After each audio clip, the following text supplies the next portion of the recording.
नमस्कार दोस्तों, स्वागत है आपका स्टडी फॉर सिविल सर्विसेज में। फ्री वीडियो के लिए चैनल को तुरंत सब्सक्राइब कर लीजिए और नोटिफिकेशन को जरूर ऑन कर लेना। हमारा फ्री वाला टेलीग्राम ये वाला ग्रुप जरूर से जरूर ज्वाइन कर लीजिएगा। दोस्तों, इस कंपाइलेशन पीडीएफ के माध्यम से हम हिस्ट्री को रिवाइज कर रहे थे और रिवीजन के इस क्रम में इस समय हम सम्राट अशोक के समय को देख रहे थे। उन्होंने धम्म की स्थापना कैसे की और उनके धम्म के क्या प्रिंसिपल्स थे, ये सब हमने देखा था।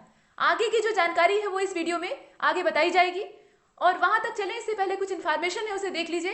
पहली चीज तो ये कि यह जो श्रृंखला है ये बाइलिंगुअल है और इसका जो पीडीएफ आप देखते हैं वो इंग्लिश मीडियम का होता है।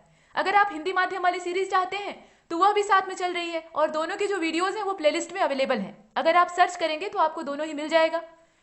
अगर आप हमारे पेड कोर्सेज ज्वाइन करना चाहते हैं तो ये 2 नंबर है, इस पर आप संपर्क कर सकते हैं। फोन करेंगे तो यहाँ जितनी भी सूचनाएं आप चाहते हैं वो आपको प्राप्त हो जाएंगी। और ये जो फ्री वाला टेलीग्राम का ग्रुप है इसको जरूर ज्वाइन कर लीजिए, क्योंकि यहाँ जरूरी सूचनाएं जितने भी नोटिफिकेशन होते हैं वो आपको लगातार मिलते रहते हैं। ये चीजें हैं और इसके अलावा ये वेबसाइट है जो ब्लू कलर की लाइन आपको दिख रही है और इंडेक्स के आधार पर अगर देखा जाए तो इस समय हमारी स्थिति यहाँ पर है। हालांकि हम लोग मौर्यन जो डायनेस्टी है और पोस्ट मौर्यन जो पीरियड है उसके बीच में मर्ज कर रहे हैं, इस समय बीच में घूम रहे हैं, लेकिन अभी हमारा जो झुकाव है वो मौर्य डायनेस्टी की हो रही है, यानी सम्राट अशोक के बारे में हम देख रहे हैं। तो आइए चलते हैं वहीं। दोस्तों, जैसा कि आप पीडीएफ में देख रहे हैं, अशोक और उसका ग्रैंडसन यानी उसका जो पोता था उसका नाम था दशरथ। दशरथ का नाम आपने देखा है, इसने बहुत सारी जो गुफाएं और बौद्ध विहार हैं वो बनवा कर गिफ्ट किए थे लोगों को। तो दशरथ और अशोक दोनों ही यहाँ बुद्धिज्म के फॉलोअर थे और दशरथ ने भी देवा नाम प्रिय जैसी जो उपाधि है उसको धारण किया था। इस प्रकार की उपाधि धारण करने वाला मतलब अशोक अकेला नहीं था, दशरथ भी ऐसा करता था। सारनाथ पिलर के बारे में यहाँ कहा गया है कि इसे बनवाने वाला, इसका कंस्ट्रक्शन कराने वाला सम्राट अशोक था। On the top of this pillar, और आपने पीछे जो सिंह स्तंभ के रूप में देखा था चित्र, वही यहाँ पर वर्णन किया गया है कि on the top of this pillar the shape of the lion is built which is the symbol of the power. मतलब यहाँ पर ये बताया गया है कि उसके टॉप पर जो पिलर है उसके टॉप पे 4 सिंह बने हुए हैं जो कि एक दूसरे से पीठ सटाकर बैठे हुए हैं सावधान की मुद्रा में, और वो जो शेर है वो वास्तव में सामर्थ्य या शक्ति का प्रतीक है, सम्राट की शक्ति का प्रतीक है। और आजकल वो भारतवर्ष की शक्ति का प्रतीक बन गए हैं क्योंकि इंडियन गवर्नमेंट ने उसे अडॉप्ट कर लिया है अपने सिंबल के तौर पे। आप देख सकते हैं यहाँ पे Indian government as its national sign, मतलब अपने राष्ट्रीय चिन्ह के तौर पे इसे अडॉप्ट किया है। These pillars are the best example of modern architecture. और ये जितने भी स्तंभ हैं, सिर्फ अकेला वो सिंह स्तंभ ही नहीं, जितने भी अशोक के समय के बने हुए पिलर्स हैं वो सभी मौर्यन आर्किटेक्चर के बहुत अच्छे उत्कृष्ट नमूने हैं। और जितने भी कॉलम्स मौर्यन इरा के बने हुए हैं इनका निर्माण सैंडस्टोन से हुआ है, यानी बलुआ पत्थर से हुआ है। और यह जो बलुआ पत्थर है ये चुनार से ले आया गया है, ये खासियत है। जितने भी बने हैं, जितने कॉलम्स हैं, सब में वही सैंडस्टोन यूज हुआ है। इसके बाद कुछ चीजें यहाँ दी हुई हैं, ये बुद्ध से जुड़े हुए स्थान है। बुद्ध से जुड़े हुए स्थान कहना यहाँ सही नहीं रहेगा, मतलब स्थापत्य से जुड़े हुए स्थान है। एक तरफ जगह का नाम दिया है और दूसरी तरफ वहां पर क्या चीज है, स्तूप है कि मॉनेस्ट्री है, ये सब दिया है। तो देखिए, पहले है कौशाम्बी। तो कौशाम्बी में क्या है, यहाँ पे घोषित राम मॉनेस्ट्री है, यानी ये घोषित राम या घोषिताराम मठ है। इसके बाद कुशीनगर, यहाँ पर राम बहार स्तूप है। इसके बाद सारनाथ में आप जानते ही हैं कि धमेख स्तूप है, इसे धर्मराजिका स्तूप भी कहा जाता है और चौखंडी स्तूप भी कहा जाता है, इसके कई नाम है। इसके बाद श्रावस्ती में सहेत महत, तो सहेत महत उस स्थान का नाम था जहां पर बौद्ध अवशेष पाए गए या बौद्ध जो साक्ष्य हैं वो मिलते थे। सहेत महत उस स्थान को कहा जाता था, बाद में उसी को श्रावस्ती के नाम से पुकारने लगे।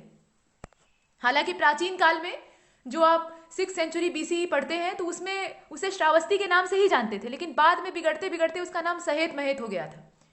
तो ये चीजें हैं। अब इसके बाद नीचे चलते हैं और देखते हैं कि अशोक क्या कर रहे हैं। आफ्टर एडॉप्टिंग या एक्सेप्टिंग द बुद्धिस्ट रिलीजन, जब अशोक ने बुद्धिस्ट रिलीजन को एक्सेप्ट किया तो उसके बाद जो हंटिंग वाला काम था उसने बंद कर दिया। स्वाभाविक है, हंटिंग करने का मतलब क्या है, जीवों को मारना, और जीवों को मारना मतलब बड़े पैमाने पर यहाँ पर हिंसा होगी, और हिंसा करना ये वर्जित है पूरी तरह से, चाहे बुद्धिज्म हो या जैनिज्म हो। जैनिज्म में तो और ज्यादा कड़ाई से वर्जित किया गया है। ये चीजें हैं। और इस प्रकार का काम बंद करवाने के साथ साथ अशोक ने जो पिलग्रिमेज ट्रिप्स थी उन्हें शुरू करवाया, यानी धर्म यात्राओं का प्रारंभ किया। ये तीर्थ यात्रा करने लगा। और धर्म यात्रा या जो तीर्थ यात्रा थी वो किस प्रकार की होती थी, तो वह उन स्थानों की यात्रा होती थी जो कि बुद्ध से संबंधित थे। बुद्ध ने जहां जन्म लिया, बुद्ध ने जहां ज्ञान प्राप्ति की, और उसके बाद जहां उन्होंने अपना पहला उपदेश दिया, जहां पर उनकी मृत्यु हुई, या जो जो स्थान उनसे जुड़े हुए हैं वहां वहां की यात्रा अशोक करता है। और ये सभी धर्म यात्राएं यानी पिलग्रिमेज ट्रिप के तौर पर देखी जाती हैं। अब इसमें प्रश्न कहां से बनेगा? तो प्रश्न ऐसे बनेगा कि इसका क्रम बताइए कि कौन सी पहली यात्रा थी, मतलब कहां पे वो पहले गया था और कहां पर सबसे बाद में गया था। या उसे अरेंज करने के लिए दे देगा कि एक सीक्वेंस में इसे अरेंज कीजिए कि पहले कौन सा है और बाद में कौन सा है। तो इसलिए आपको इसका क्रम मालूम होना चाहिए। यहाँ पर बोध गया वाला जो यात्रा है वो पहले करता है, उसके बाद कुशीनगर जाता है, उसके बाद लुम्बिनी जाते हैं, उसके बाद कपिलवस्तु। ये दोनों ही स्थान बुद्ध से जुड़े हुए हैं। लुम्बिनी ये गांव का नाम है जहां पर ये एक आम के बगीचे में गौतम बुद्ध पैदा हुए थे। और कपिलवस्तु वही नगर है जहाँ के इनके पिता शासक थे, महाराज शुद्धोधन। और अंतिम में सारनाथ और सबसे लास्ट में जाते हैं श्रावस्ती। इस प्रकार से अशोक की जो धर्म यात्रा है वो इस क्रम में चलती है। तो क्रम आप याद रखिएगा। आगे चलते हैं।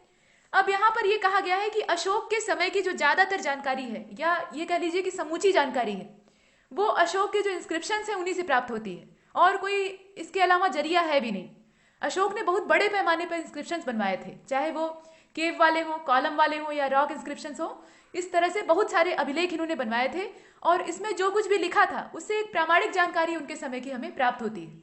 तो यहाँ इसीलिए चूंकि इनकी संख्या बहुत ढेर सारी है तो इस कारण से इसे 3 क्लासेस में डिवाइड किया गया है। और 3 क्लासेस कौन कौन सी हैं? एक तो रॉक इंस्क्रिप्शन है जिसे कि आप पेट्रोग्राफ भी कहते हैं, इसके अलावा कॉलम इंस्क्रिप्शन है और लास्ट में केव इंस्क्रिप्शन है, यानी गुफा में भी जो दीवारें होती हैं उस पर भी उत्कीर्ण करवाया था अलग अलग जानकारियों को। ये तो इसकी वेराइटी यानी जो इसका क्लासिफिकेशन है वो हो गया। अब इसके बाद जो इसमें 14 वेरियस इंस्क्रिप्शन दिखाए गए हैं वो 8 अलग अलग स्थानों से प्राप्त हुए हैं। और ये जो 14 इंस्क्रिप्शनों की बात हो रही है ये असल में रॉक इंस्क्रिप्शन है, ये गुफा लेख नहीं है और न ही ये यहाँ पर कॉलम वाले हैं। ये किस प्रकार के हैं? ये चट्टानों पर उकेरे गए हैं, शिलालेख हैं और इनकी संख्या टोटल है 14। ये दीर्घ शिलालेख कहलाते हैं, मतलब ये बड़े वाले हैं। छोटे वालों की भी संख्या है लेकिन यहाँ पर बड़े की चर्चा हो रही है और ये 8 डिफरेंट प्लेसेस से प्राप्त हुए हैं। तो 8 स्थानों का नाम आप याद रखिए। शाहबाजगढ़ी है, मानसेहरा है, कलसी है, इसके अलावा गिरनार है, धौली है, जौगढ़ है और अंत में 2 स्थानों का नाम है येरगुडी है और सुपारा है। ये स्थान है और यहाँ से 14 जो वेरियस इंस्क्रिप्शंस है, रॉक इंस्क्रिप्शंस, वो प्राप्त हुए। आगे चलते हैं। यहाँ पर देख लीजिए, most of the inscription of Ashoka are written in Prakrit language. जब आपने देख लिया कि ये कितनी ज्यादा मात्रा में है तो ये जानने की जिज्ञासा मन में होगी कि ये किस लैंग्वेज में या किस स्क्रिप्ट में लिखे गए हैं। तो देखिए इनकी जो मैक्सिमम जो इसमें से इंस्क्रिप्शंस हैं उनकी लैंग्वेज प्राकृत है। प्राकृत क्यों? क्योंकि उस समय जो प्राकृत लैंग्वेज थी वो जन साधारण की भाषा हुआ करती थी, पाली और प्राकृत दोनों। मतलब आम जनता इसी भाषा को समझती थी। संस्कृत में लिखा हुआ समझने में दिक्कत होगी, मतलब उस समय भी दिक्कत होती थी और आज भी दिक्कत होगी। आजकल तो कोई समझेगा, बहुत मुश्किल से समझ पाएगा, लेकिन उस समय के लोग इन भाषाओं को ज्यादा प्राथमिकता देते थे। और यही कारण है कि गौतम बुद्ध और महावीर स्वामी दोनों जने ने इन्हीं दोनों भाषाओं का सहारा लिया, पाली और प्राकृत, ताकि वो जनता तक अपने विचारों को आराम से पहुंचा सके। और अशोक के भी मैक्सिमम अभिलेख जो है वो प्राकृत लैंग्वेज में लिखे गए हैं और उनकी जो स्क्रिप्ट है वो ब्राह्मी है। तो स्क्रिप्ट और लैंग्वेज दोनों याद रखिएगा। केवल जो 2 इंस्क्रिप्शंस हैं, और 2 कौन कौन से? तो शाहबाजगढ़ी और मानसेहरा, जिन्हें कि आपने ऊपर देखा है अभी, वो खरोष्ठी स्क्रिप्ट में लिखे गए हैं। और खरोष्ठी के बारे में आपने पिछले वाले वीडियो लेक्चर में देखा था कि ये अरमाइक से डेवलप हुई है, यानी ये विदेशी प्रभाव वाली स्क्रिप्ट है। और इसमें इस जो खरोष्ठी स्क्रिप्ट है इसका ज्यादातर इफेक्ट हमारा जो वेस्ट वाला हिस्सा है भारत का, मतलब नॉर्थ वेस्ट वाला पार्ट है, सीमावर्ती क्षेत्र है, वहां पर दिखाई देता है। आगे देखते हैं। एक जो इसमें से रूइंड इंस्क्रिप्शन है, मतलब ये आधा से अधिक खत्म हो चुका है, टूट फूट चुका है, ये अरमाइक स्क्रिप्ट में भी प्राप्त हुआ है। तो इस प्रकार से छिटपुट जानकारी जो है वो अलग अलग स्क्रिप्ट में मिलती है, लेकिन मेजॉरिटी जो है यहाँ पर वो प्राकृत और ब्राह्मी की ही है। अब यहाँ पर एक चीज और है, ये जो टूटा वाला अभिलेख है ना, ये तक्षशिला से मिला है, इसका स्थान याद रखिएगा। ये अरमाइक में प्राप्त हुआ है, एकमात्र है। इसके बाद देख लीजिए शर-ए-कुना। तो शर-ए-कुना ये है कहाँ पे? इसको कंधार इंस्क्रिप्शन के नाम से हम जानते हैं। इज इन द बाइलिंगुअल, और यह जो है इसकी विशेषता यह है कि ये बाइलिंगुअल फॉर्मेट में लिखा गया है, यानी ग्रीक अरमाइक इसमें जो स्क्रिप्ट है उसको यूज किया गया है। और इसके बाद यहाँ नीचे और जानकारियां दी हुई हैं, इसको देख लीजिए। 1 Aramaic script of Ashokan inscription was obtain from लंगबान, अफगानिस्तान। आपने एक टूटे वाले इंस्क्रिप्शन को देखा जो कि अरमाइक स्क्रिप्ट में लिखा गया है, जो कि तक्षशिला से मिला है। ठीक वैसे ही एक और अरमाइक स्क्रिप्ट वाला जो इंस्क्रिप्शन है वो प्राप्त हुआ है लंगबान यानी अफगानिस्तान से, तो इस प्रकार से अलग अलग जो नॉर्थ वेस्टर्न पार्ट हैं, चाहे भारत से बाहर हो या भारत के सीमावर्ती क्षेत्र हो, वो सब जो है यहाँ अरमाइक और ग्रीक प्रभाव वाले हैं और उसमें स्क्रिप्ट थोड़ी बदल जाती है। अदरवाइज पूरे देश में जो ब्राह्मी स्क्रिप्ट है और प्राकृत लैंग्वेज है उसी का प्रसार दिखाई देता है। ये चीज़ें हमने देखी। अब यहाँ पर मैप बना हुआ है और मैप में जो एडिक्ट्स हैं अशोक के, उन्हें दर्शाया गया है। तो इसे जरा जूम कर लेते हैं और देखते हैं। तो यहाँ आप देख लीजिए, पहले तो इसका जो संकेत है उसको पहचानना आवश्यक होता है। किसी भी मैप को अगर आप देखना चाहते हैं तो उसमें जो सिंबल होते हैं उन्हें पहचानना जरूरी है। देखिए यहाँ जो स्क्वायर बना हुआ है ये मेजर रॉक एडिक्ट्स को दर्शाएगा, ये ब्लैक कलर से पेंट किया हुआ है। जो ट्रायंगल बना है वो पिलर एडिक्ट्स को दर्शाएगा, यानी जो स्तंभ लेख है। और जो व्हाइट कलर का स्क्वायर है ये माइनर रॉक एडिक्ट्स को दर्शाएगा। और उसके बाद जो ये दो छोटे छोटे वर्ग बने हुए हैं ये टेरिटोरियल लिमिट्स को दर्शाएंगे, यानी जो बाउंड्री लाइन है, सीमाएं हैं, उसको दर्शाएंगे। तो आइए देखते हैं इसी आधार पर। यहां पर देख लीजिए, पहले जो चौकोर वाला डब्बा है उसको देखिएगा। तो चौकोर वाला डब्बा आपको कहाँ कहाँ दिख रहा है? यहाँ पर कंधार वाले इलाके में ये एक बॉक्स दिख रहा है आपको। इसके बाद यहाँ मानसेहरा, आपने इसको पहले देखा है। शाहबाजगढ़ी, इसकी लोकेशन अपने देश में देख लीजिए किस डायरेक्शन में है। ये सब पश्चिम वाला इलाका है, इसीलिए इस पर अरमाइक लिपि का ज्यादा प्रभाव दिखाई देता है। मतलब ये अरमाइक में लिखे ही गए हैं और उसके अलावा ग्रीक इफेक्ट भी इस पर दिखते हैं। अब इसके बाद कलसी में चले आइए, ये वाला अभिलेख। दिल्ली टोपरा है, मेरठ है, ये दोनों ट्रायंगल में दर्शाए गए हैं। और ट्रायंगल में दर्शाने का मतलब क्या है कि यहाँ पर ये पिलर एडिक्ट है, दोनों ही। पिलर वाले कौन कौन से हैं? एक तो दिल्ली टोपरा है और दूसरा मेरठ है। रॉक एडिक्ट को सिर्फ अभी देखते हैं। तो कलसी हो गया, इसके बाद आगे चलते हैं। इधर कहीं और कहीं नहीं है, जितने हैं सब ट्रायंगुलर दिखाई दे रहे हैं। नीचे आ जाते हैं, यहाँ देख लीजिए गिरनार है, ये रहा एकदम बॉर्डर लाइन। इसके बाद ये सोपारा है, महाराष्ट्र वाला पोर्शन, ये सन्नाथी है। उसके बाद यहाँ पर आप आ जाइए तो ये येरगुडी है। येरगुडी को आपने देखा था तो वो यहाँ पर है। इसी क्रम में आगे चलते हैं। तो आगे चलेंगे तो यहाँ पर जौगढ़ है आपका, ठीक है। ये चौकोर वाला है, मतलब चौकोर का मतलब क्या, यहाँ रॉक एडिक्ट की बात की जा रही है। और ये धौली है, बस इतना ही है। येरगुडी को भी हमने देखा। तो इस प्रकार से जितने भी चौकोर यानी स्क्वायर वाले बॉक्स थे उसमें ब्लैक कलर से पेंट किया हुआ था, वो सब क्या है, रॉक एडिक्ट्स को दर्शाते हैं। वो भी कैसे, मेजर, बड़े वाले। इसके अलावा और छोटे छोटे हैं, उनकी कोई गिनती ही नहीं है। अब चलते हैं जो पिलर एडिक्ट्स हैं उनकी ओर, यानी ट्रायंगल हमें खोजना है। तो इस मैप में ट्रायंगल देखिए कहाँ कहाँ बना हुआ है। शुरुआत ऊपर से करते हैं, नॉर्थ वाले पोर्शन से। तो सबसे ऊपर ही बना है, यहाँ देख लीजिए, ये मानसेहरा वाला जो इलाका है, यहाँ से हमें पिलर एडिक्ट्स भी प्राप्त हुए हैं। इसके बाद नीचे आते हैं तो यहाँ दिल्ली टोपरा और मेरठ वाला क्षेत्र है, यहाँ पर स्तंभ पाए गए हैं और उन स्तंभों को वहां से उठवाकर फिर दिल्ली ले आया गया है, इस प्रकार से। इसके बाद यहाँ आप आ जाएंगे तो लुम्बिनी में पाया गया है, रामपुरवा में पाया गया है। इसके बाद लौरिया और नंदनगढ़ वाला जो क्षेत्र है वहां पर पाया गया है। कौशाम्बी वाले इलाके में स्तंभ प्राप्त हुए हैं अशोक के। और लौरिया अर्राज नाम का जो क्षेत्र है वहां भी इस प्रकार के इंस्क्रिप्शन मिले हैं। मतलब इधर हम ईस्ट की ओर बढ़ रहे हैं। और ये जो बाउंड्री लाइन आपको दिख रही है ये इसकी सीमा रेखा है, मतलब ये लिमिट है। आगे चलते हैं। इसके बाद नीचे आ जाइए, थोड़ा सा नीचे भी कुछ है। जैसे यहाँ पर एकमात्र आपको अमरावती दिख रहा है। तो अमरावती क्या है, ये पिलर एडिक्ट्स के लिए फेमस है। यहां तक तो हमने काले वालों को देखा। अब जरा सफेद जो व्हाइट वाले हैं उनको देख लेते हैं। तो माइनर रॉक एडिक्ट्स, जो दीर्घ शिलालेख हैं उन्हें तो हम देख चुके हैं, वो बड़े वाले काले रंग के जो बॉक्स हैं उनमें बने हुए थे। अब इसके बाद जो व्हाइट कलर के स्क्वायर्स बने हुए हैं उन्हें हम देखेंगे, ये माइनर है, मतलब लघु शिलालेख है। तो आइए शुरू से देखते हैं। लघु शिलालेख की प्राप्ति इधर वाले हिस्से से, यानी जो ये पश्चिमोत्तर हिस्सा है यहाँ से हुई है। ये दो स्थान आपको दिखाई दे रहे हैं। इसके बाद कंधार से हमें दीर्घ शिलालेख भी प्राप्त हुआ है और लघु शिलालेख की भी प्राप्ति हुई है। और यहीं से ये जो बाउंड्री है, लिमिट है, गुजरती है। इसके बाद हम नॉर्थ और ईस्ट की ओर बढ़े तो इधर आ जाते हैं। यहाँ मेरठ के पास देख लीजिए, ये पास वाला इलाका है। 3 जगह से लघु शिलालेख प्राप्त हुए हैं। कौशाम्बी के पास से प्राप्त हुआ है।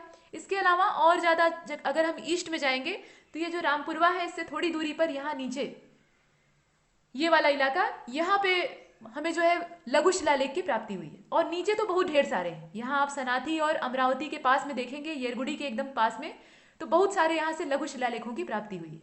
तो इस तरह से हम देख रहे हैं कि यहाँ जो दीर्घ शिलालेख हैं वो छिटपुट बिखरे हुए हैं, लेकिन इनकी ज्यादातर जो मात्रा है वो नॉर्थ वेस्टर्न या जो वेस्टर्न पार्ट है भारत का उसमें है, माफ कीजिएगा, जो नॉर्दर्न पार्ट है उसमें है। और जो इसमें लघु शिलालेख हैं, मतलब माइनर रॉक एडिक्ट्स हैं, उनकी ज्यादातर जो संख्या है वो यहाँ साउथ इंडिया में दिखाई दे रही है। तो इन सबको हमने देख लिया है। अब इसके बाद आगे चलते। यहाँ नीचे कुछ इसके बारे में इंफॉर्मेशन दी है। Among the 38 known edicts pillar and rock carving created during Ashoka's reign, मतलब अशोक का समय कब से कब तक का है, 272 से लेकर 231 बीसी तक का है।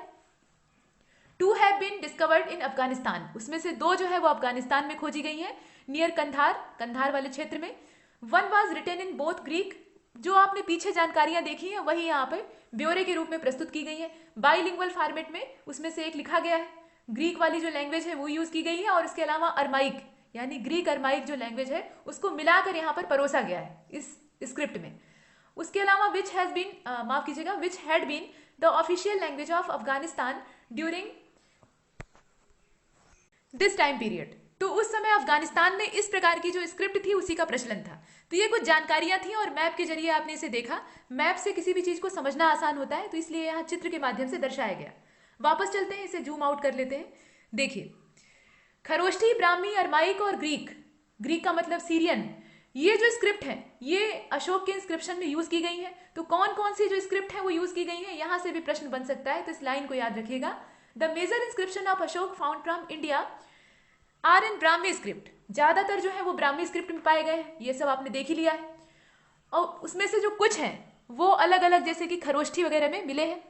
खरोष्ठी के अलावा अरमाइक का भी यूज हुआ है, कभी कभी ग्रीक वाला मिक्सचर उसमें पाया जाता है, ये सब हम देख चुके हैं। शाहबाजगढ़ी जो एडिक्ट है वो खरोष्ठी स्क्रिप्ट में है, और इसके बाद कलसी, गिरनार और मेरठ, ये सब जो है ये ब्राह्मी स्क्रिप्ट में लिखे गए हैं, तो ज्यादातर ब्राह्मी में है, ये सब हम देख ही रहे हैं।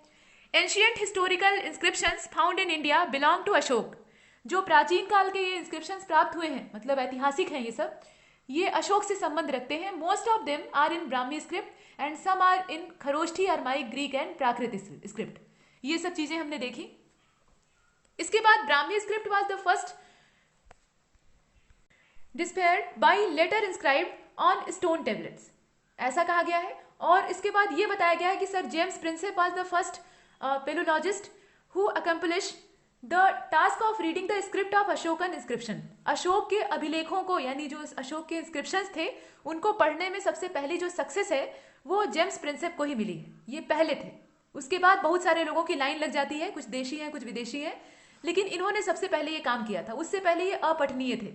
तो ऐसा इन्होंने कब किया था, तो यहाँ नीचे दे भी दिया है, यहाँ आप देख सकते हैं ये वाली line. In 1837 James Prinsep became the first scholar who deciphered Ashoka's inscription, यानी जो ब्राह्मी स्क्रिप्ट में लिखे हुए इनके इंस्क्रिप्शन थे उसको पढ़ने में इन्हें सफलता प्राप्त होती है। तो ये तारीख है 1837। उससे पहले कुछ पैराग्राफ यहाँ छूट गए हैं, उन्हें देख लेते हैं।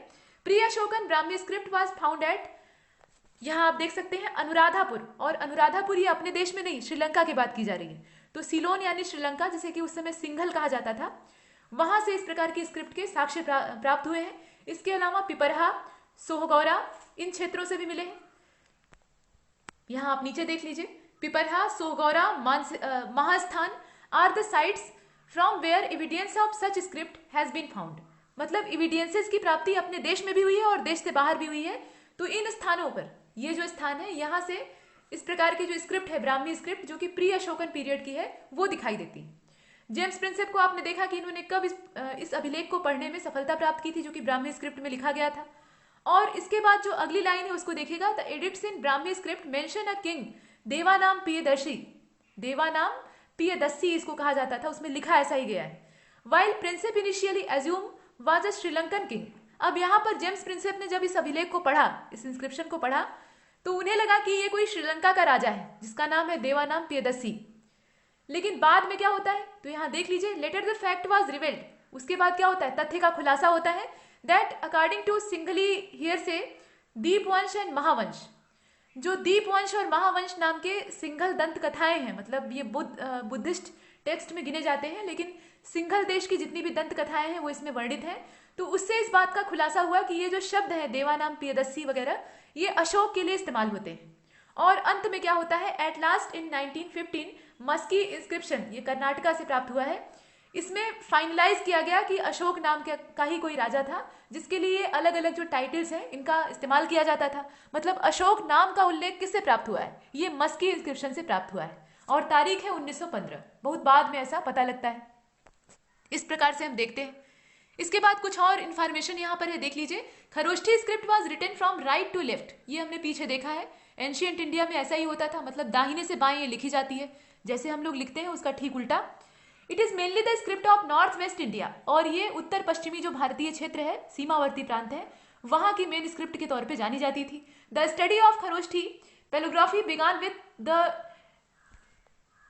डिस्पेरमेंट of the script which was accomplished through the effort of Masson, Prinsep, Lassen, Norris और इसके अलावा कनिंघम। यहाँ पर अलग अलग जो हिस्टोरियन है उनका नाम दिया हुआ है, उसमें प्रिंसिप को तो आपने देख ही लिया है, इसके अलावा मेसॉन नाम के एक और थे इतिहासकार, इनका भी योगदान है, हालांकि उतना नहीं है जितना कि जेम्स प्रिंसिप का है, लेकिन फिर भी है। इसके अलावा लेसन है और नॉरिस है और कनिंघम है, अलेक्जेंडर कनिंघम, ये सब इसमें जुड़े हुए हैं।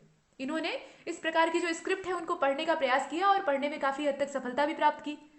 Ashokan history is mainly known by his inscription, ये तो आप पीछे देख ही चुके हैं कि उसके अभिलेखों से ही उसकी जो हिस्ट्री है उसके बारे में जानकारी प्राप्त होती है, और इसीलिए उसका जो बुद्धिज्म वाला फेज है, मतलब बौद्ध धर्म में जो उसका चेहरा है वो हमें ज्यादा दिखाई देता है, और वो एक अहिंसावादी या महान शासक के तौर पे विख्यात होता है, क्योंकि इंस्क्रिप्शन वगैरह उसने तब लिखवाने प्रारंभ किए जब, मतलब इसमें ज्यादा बड़े पैमाने पे काम तब होता है जब वो बुद्धिज्म की ओर झुक जाता है। उससे पहले वो, उसके पास इतनी फुर्सत ही नहीं थी कि वो ये सब काम करेगा, वो तो मार काट में व्यस्त था। तो पहले वाला इतिहास की उतनी अच्छी जानकारी हमें नहीं मिल पाती है। जो अशोक का अहिंसावादी व्यक्तित्व है उसी की सिर्फ सूचना यहाँ से प्राप्त होती है। तो ये चीजें हम देखते हैं, कुछ कमियां इसके अंदर है। आगे देखिए, more than 40 edicts of Ashoka are acquired, यहाँ पर 40 से भी ज्यादा जो एडिक्ट्स हैं अशोक के वो प्राप्त हुए हैं। The personal name of Ashok is mention in Gujarra, Maski, Nittur और उदागोलम एडिक्ट्स। मतलब यहाँ पर आप देख लीजिए, मस्की में सबसे पहले अशोक के नाम का जो खुलासा है वो होता है, लेकिन और भी जगहों पर इसके नाम का उल्लेख पाया जाता है, जैसे कि गुर्जरा है, इसके अलावा नेटूर है और उदागोलम है। इस प्रकार के स्थानों से इसके नाम की प्राप्ति होती है, जो इसका असली नाम था। इतना हमने देखा। अब यहाँ पर एक बॉक्स बना हुआ है, और जो 14 रॉक एडिक्ट्स हैं अशोक के, मतलब बड़े वाले जो मेजर वाले हैं, जिन्हें कि आपने चौकोर जो स्क्वायर था काले रंग का उसके रूप में देखा, उनका यहाँ पर दिया हुआ है। सभी नहीं दिए हैं, जो इंपॉर्टेंट है उतने दिए। 14 जो है उन्हें सबको देखना यहाँ अनिवार्य नहीं है, जितने में आवश्यक बातें कही गई हैं। तो फर्स्ट वाला जो है वो इसलिए इंपॉर्टेंट है क्योंकि यहाँ पर एनिमल सेक्रीफाइस को पूरी तरह से बैन किया गया है। सिर्फ इतना कहा गया है, पीछे वाले जो वीडियो लेक्चर है उसमें आपने सुना होगा कि राजा की रसोई में जहाँ पहले, मतलब जो शाही रसोई होती थी, उसमें जहाँ पहले हजारों और सैकड़ों की संख्या में पशुओं की बलि चढ़ा दी जाती थी प्रतिदिन, रोज, तो उसके स्थान पर अब सम्राट ने क्या कहा है, अशोक ने कहा कि सिर्फ 3 जो जीव हैं उन्हीं की बलि चढ़ेगी, उसमें से 2 मोर होंगे और 1 हिरन होगा, और भविष्य में हिरन को भी काटने से मना कर दिया जाएगा, लेकिन मोर की बलि चढ़ती रहेगी। कहने का मतलब यह है कि मात्रा कम की जा रही है, जो हिंसा है उसको धीरे धीरे त्यागने का प्रयास किया जा रहा है। तो ये फर्स्ट एडिक्ट से प्राप्त होता है। इसके बाद जो सेकेंड वाला है रॉक एडिक्ट, उसमें क्या है, तो discussion on the treatment of humans and animals and social welfare work. मतलब सम्राट का यहाँ पर जो वक्तव्य है उस पर डिस्कशन है, और ये किस तरह का डिस्कशन है, तो इसमें इस बात पर चर्चा की गई है कि मनुष्य और जो जीव जंतु हैं, यानी जितनी भी लिविंग बीइंग्स हैं पृथ्वी पर, उनके साथ कैसा बर्ताव करना चाहिए, मतलब वो कितना धर्म संगत है, धम्म संगत है, ये यहाँ पर बताने का प्रयास किया गया है। और इसके अलावा सामाजिक कल्याण के कार्य कौन कौन से हो सकते हैं ये बताने का प्रयास किया गया है। सोशल वेलफेयर के बारे में चर्चा की गई है। इसके बाद जो 8वां इसमें अभिलेख है वो खास है। ये खास क्यों है, क्योंकि इसमें धम्म यात्रा का उल्लेख किया गया है कि एम्परर ने अलग अलग जो बौद्ध स्थल थे उनकी धम्म यात्रा की थी, तीर्थ यात्रा के तौर पे। जो 9वां एडिक्ट है उसमें क्या है, तो इसमें कहा गया है कि it contains continuation of various rituals after birth, disease and post marriages. मतलब कुछ जो रिचुअल्स थे उनके बारे में ये कहा गया है। इसके बाद 11th जो एडिक्ट है उसमें क्या कहा गया है, 11वें अभिलेख में एक्सप्लेनेशन ऑफ धम्म नीति, अशोक का जो धम्म था उसकी नीति का यहाँ पूरा एक्सप्लेनेशन किया गया है, और जितनी भी पॉलिसीज थी वो धम्म से रिलेट करती थी। मतलब गौतम बुद्ध का जो धम्म था उसी से ये जुड़ी हुई थी, लेकिन अशोक ने अपनी तरफ से इसमें कुछ विचारों को ऐड कर दिया था। तो इसलिए जो 11वां वाला शिलालेख है, स्तंभ लेख नहीं है बल्कि ये शिलालेख है, ये इस बात की जानकारी देता है। अब इसके बाद आगे चलते हैं। जो 12वां है उसमें डिस्कशन किया गया है सर्वधर्म संभाव पर। सर्वधर्म संभाव का मतलब यह है कि सभी धर्मों को समान निगाह से, समान भाव से देखना। आप अपने किसी एक धर्म का पालन कर रहे हैं, लेकिन इसका मतलब ये नहीं है कि आप बाकी धर्मों को कुचल देंगे, ये तो कट्टरता हो जाएगी। और बौद्ध धर्म या कोई भी जो अहिंसावादी प्राणी है वो कट्टरता की ओर कतई झुकता नहीं है। तो इसलिए आवश्यक ये हो जाता है कि आप बाकी धर्मों का भी सम्मान कीजिए। तो इसलिए सर्वधर्म समभाव की यहाँ चर्चा की गई है। और इसके अलावा फीमेल महामात्र जो शब्द है वो लिखित है। इसका मतलब ये है कि महिलाओं के भी कल्याण और महिलाओं के सम्मान से जुड़ी हुई बातें यहाँ कही गई हैं। इसके बाद जो 13th एडिक्ट है यानी 13वां, तो 13वें शिलालेख में कलिंग के युद्ध का ब्यौरा दिया गया है। ये तो आप देख ही चुके हैं यहाँ पर किस प्रकार से कलिंग का युद्ध होता है और सम्राट उसमें मतलब अशोक उसमें विजयी होते हैं। इसके बाद 14th यानी 14वां जो है उसमें किस प्रकार का ब्यौरा है, तो इसमें लोगों को धार्मिक जीवन बिताने की या धार्मिक जीवन जीने की जो सलाह है, एक तरह से यहाँ आज्ञा नहीं कह सकते, सलाह कह सकते हैं, वो अशोक देता है। अशोक प्रेरित करता है अपनी जनता को कि वो भी धर्म पर चलें, धर्म के रास्ते पर चलें। यहाँ तक हमने जो इंस्क्रिप्शंस थे उन्हें देखा। अब इसके बाद पोस्ट मौर्यन पीरियड यहाँ से शुरू होता है और पोस्ट मौर्यन पीरियड में सबसे खास है इसका आर्किटेक्चर और आर्ट। तो इसका जो कल्चर है, आर्ट है और आर्किटेक्चर है, उन सबको हम देखेंगे। सबसे पहले यहाँ एक शब्द लिखा हुआ है भरहुत, तो भरहुत के बारे में देख लीजिए। स्कल्पचर्स आर टाल लाइक द यक्ष एंड यक्षिणी ऑफ मौर्यन इरा। इस प्रकार के जो स्कल्पचर्स हैं वो प्राप्त हुए हैं। Illusion of three dimensionality is present, मतलब यहाँ पर जो 3 डायमेंशनलिटी है वो दिखाई देती है, ये व्याप्त होती है। इसके अलावा नैरेटिव्स और स्टोरीज आर रिप्रेजेंटेड पिक्टोरियली। यहाँ पर जो कहानियाँ लिखी गई हैं या कथाएं समझाई गई हैं वो चित्र के माध्यम से दर्शाई गई हैं। ये कुछ बातें हैं। Space is utilise to maximum extent. इसके बाद initially the carving were shown with flat images. जो प्रारंभिक अवस्था थी, मतलब शुरुआती दौर था ये पोस्ट मॉडर्न आर्ट कल्चर वाली इरा का, उसमें शुरुआती जो पेंटिंग्स हैं वो बहुत फ्लैट हैं। मतलब जो इमेजेस आपको दिखाई देती हैं रॉक्स या केव में, वो एकदम फ्लैट है, उसमें हाथ पैर कुछ भी उभरा हुआ नहीं दिखाई देता। लेकिन जो बाद वाली बनी है, मतलब पोस्ट जो बाद का समय है उसमें बनती है, वो काफ़ी ज़्यादा स्पष्ट है। उसमें ह्यूमन और एनिमल जो दोनों रूप है उनको दर्शाया जाता है। इसके बाद one important sculpture at Bharhut, यहाँ पर क्वीन माया देवी का एक जो स्टैचू है या एक स्थापत्य है वो भरहुत से प्राप्त होता है, इसलिए भी भरहुत काफ़ी खास है। और ये जो क्वीन माया देवी हैं, आप जानते हैं कि ये माया देवी जो है इन्हें महामाया भी कहा जाता था। ये गौतम बुद्ध की माता है। इनके जन्म के मतलब गौतम बुद्ध के जन्म के 7 दिन बाद इनकी मृत्यु हो जाती है। तो इनके मतलब इनका एक चित्र दर्शाया गया है और इसमें किस तरह की मुद्रा है, तो यहाँ दिया गया है कि ये ड्रीम देख रही थी, स्वप्न देख रही थी, और उसमें देख रही है कि एक हाथी जो है वो इनके गर्भ की ओर झुक रहा है। मतलब ये गर्भवती है और एक हाथी जो है वो इनके गर्भ की ओर यानी वॉर्म की ओर अपना झुकाव दिखा रहा है।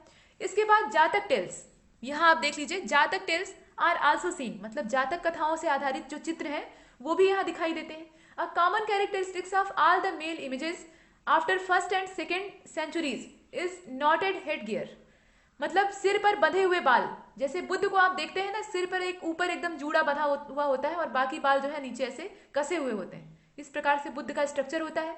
तो जितने भी बुद्धिस्ट मॉन्क होते थे वो इस प्रकार की वेशभूषा धारण करते थे और इसी प्रकार की मेल इमेजेस उस समय की प्राप्त होती हैं। मतलब ये एक नॉटेड जो हेड गियर है उसको धारण करते थे। आगे चलते हैं। इसके बाद जो आगे इसमें जानकारी है वो मथुरा, सारनाथ और गांधार स्कूल्स की है। इसमें विशेष जो है वो गांधार और मथुरा है। इसके अलावा आप अमरावती को भी देख रहे हैं। तो ये जो गांधार कला शैली है, इसमें बुद्ध की जरा प्रतिमा को देखिएगा। इसमें खासियत क्या है, बुद्ध जो है इनकी प्रतिमा को काफी अच्छे ढंग से मतलब मानवीय रूप में उकेरा गया है।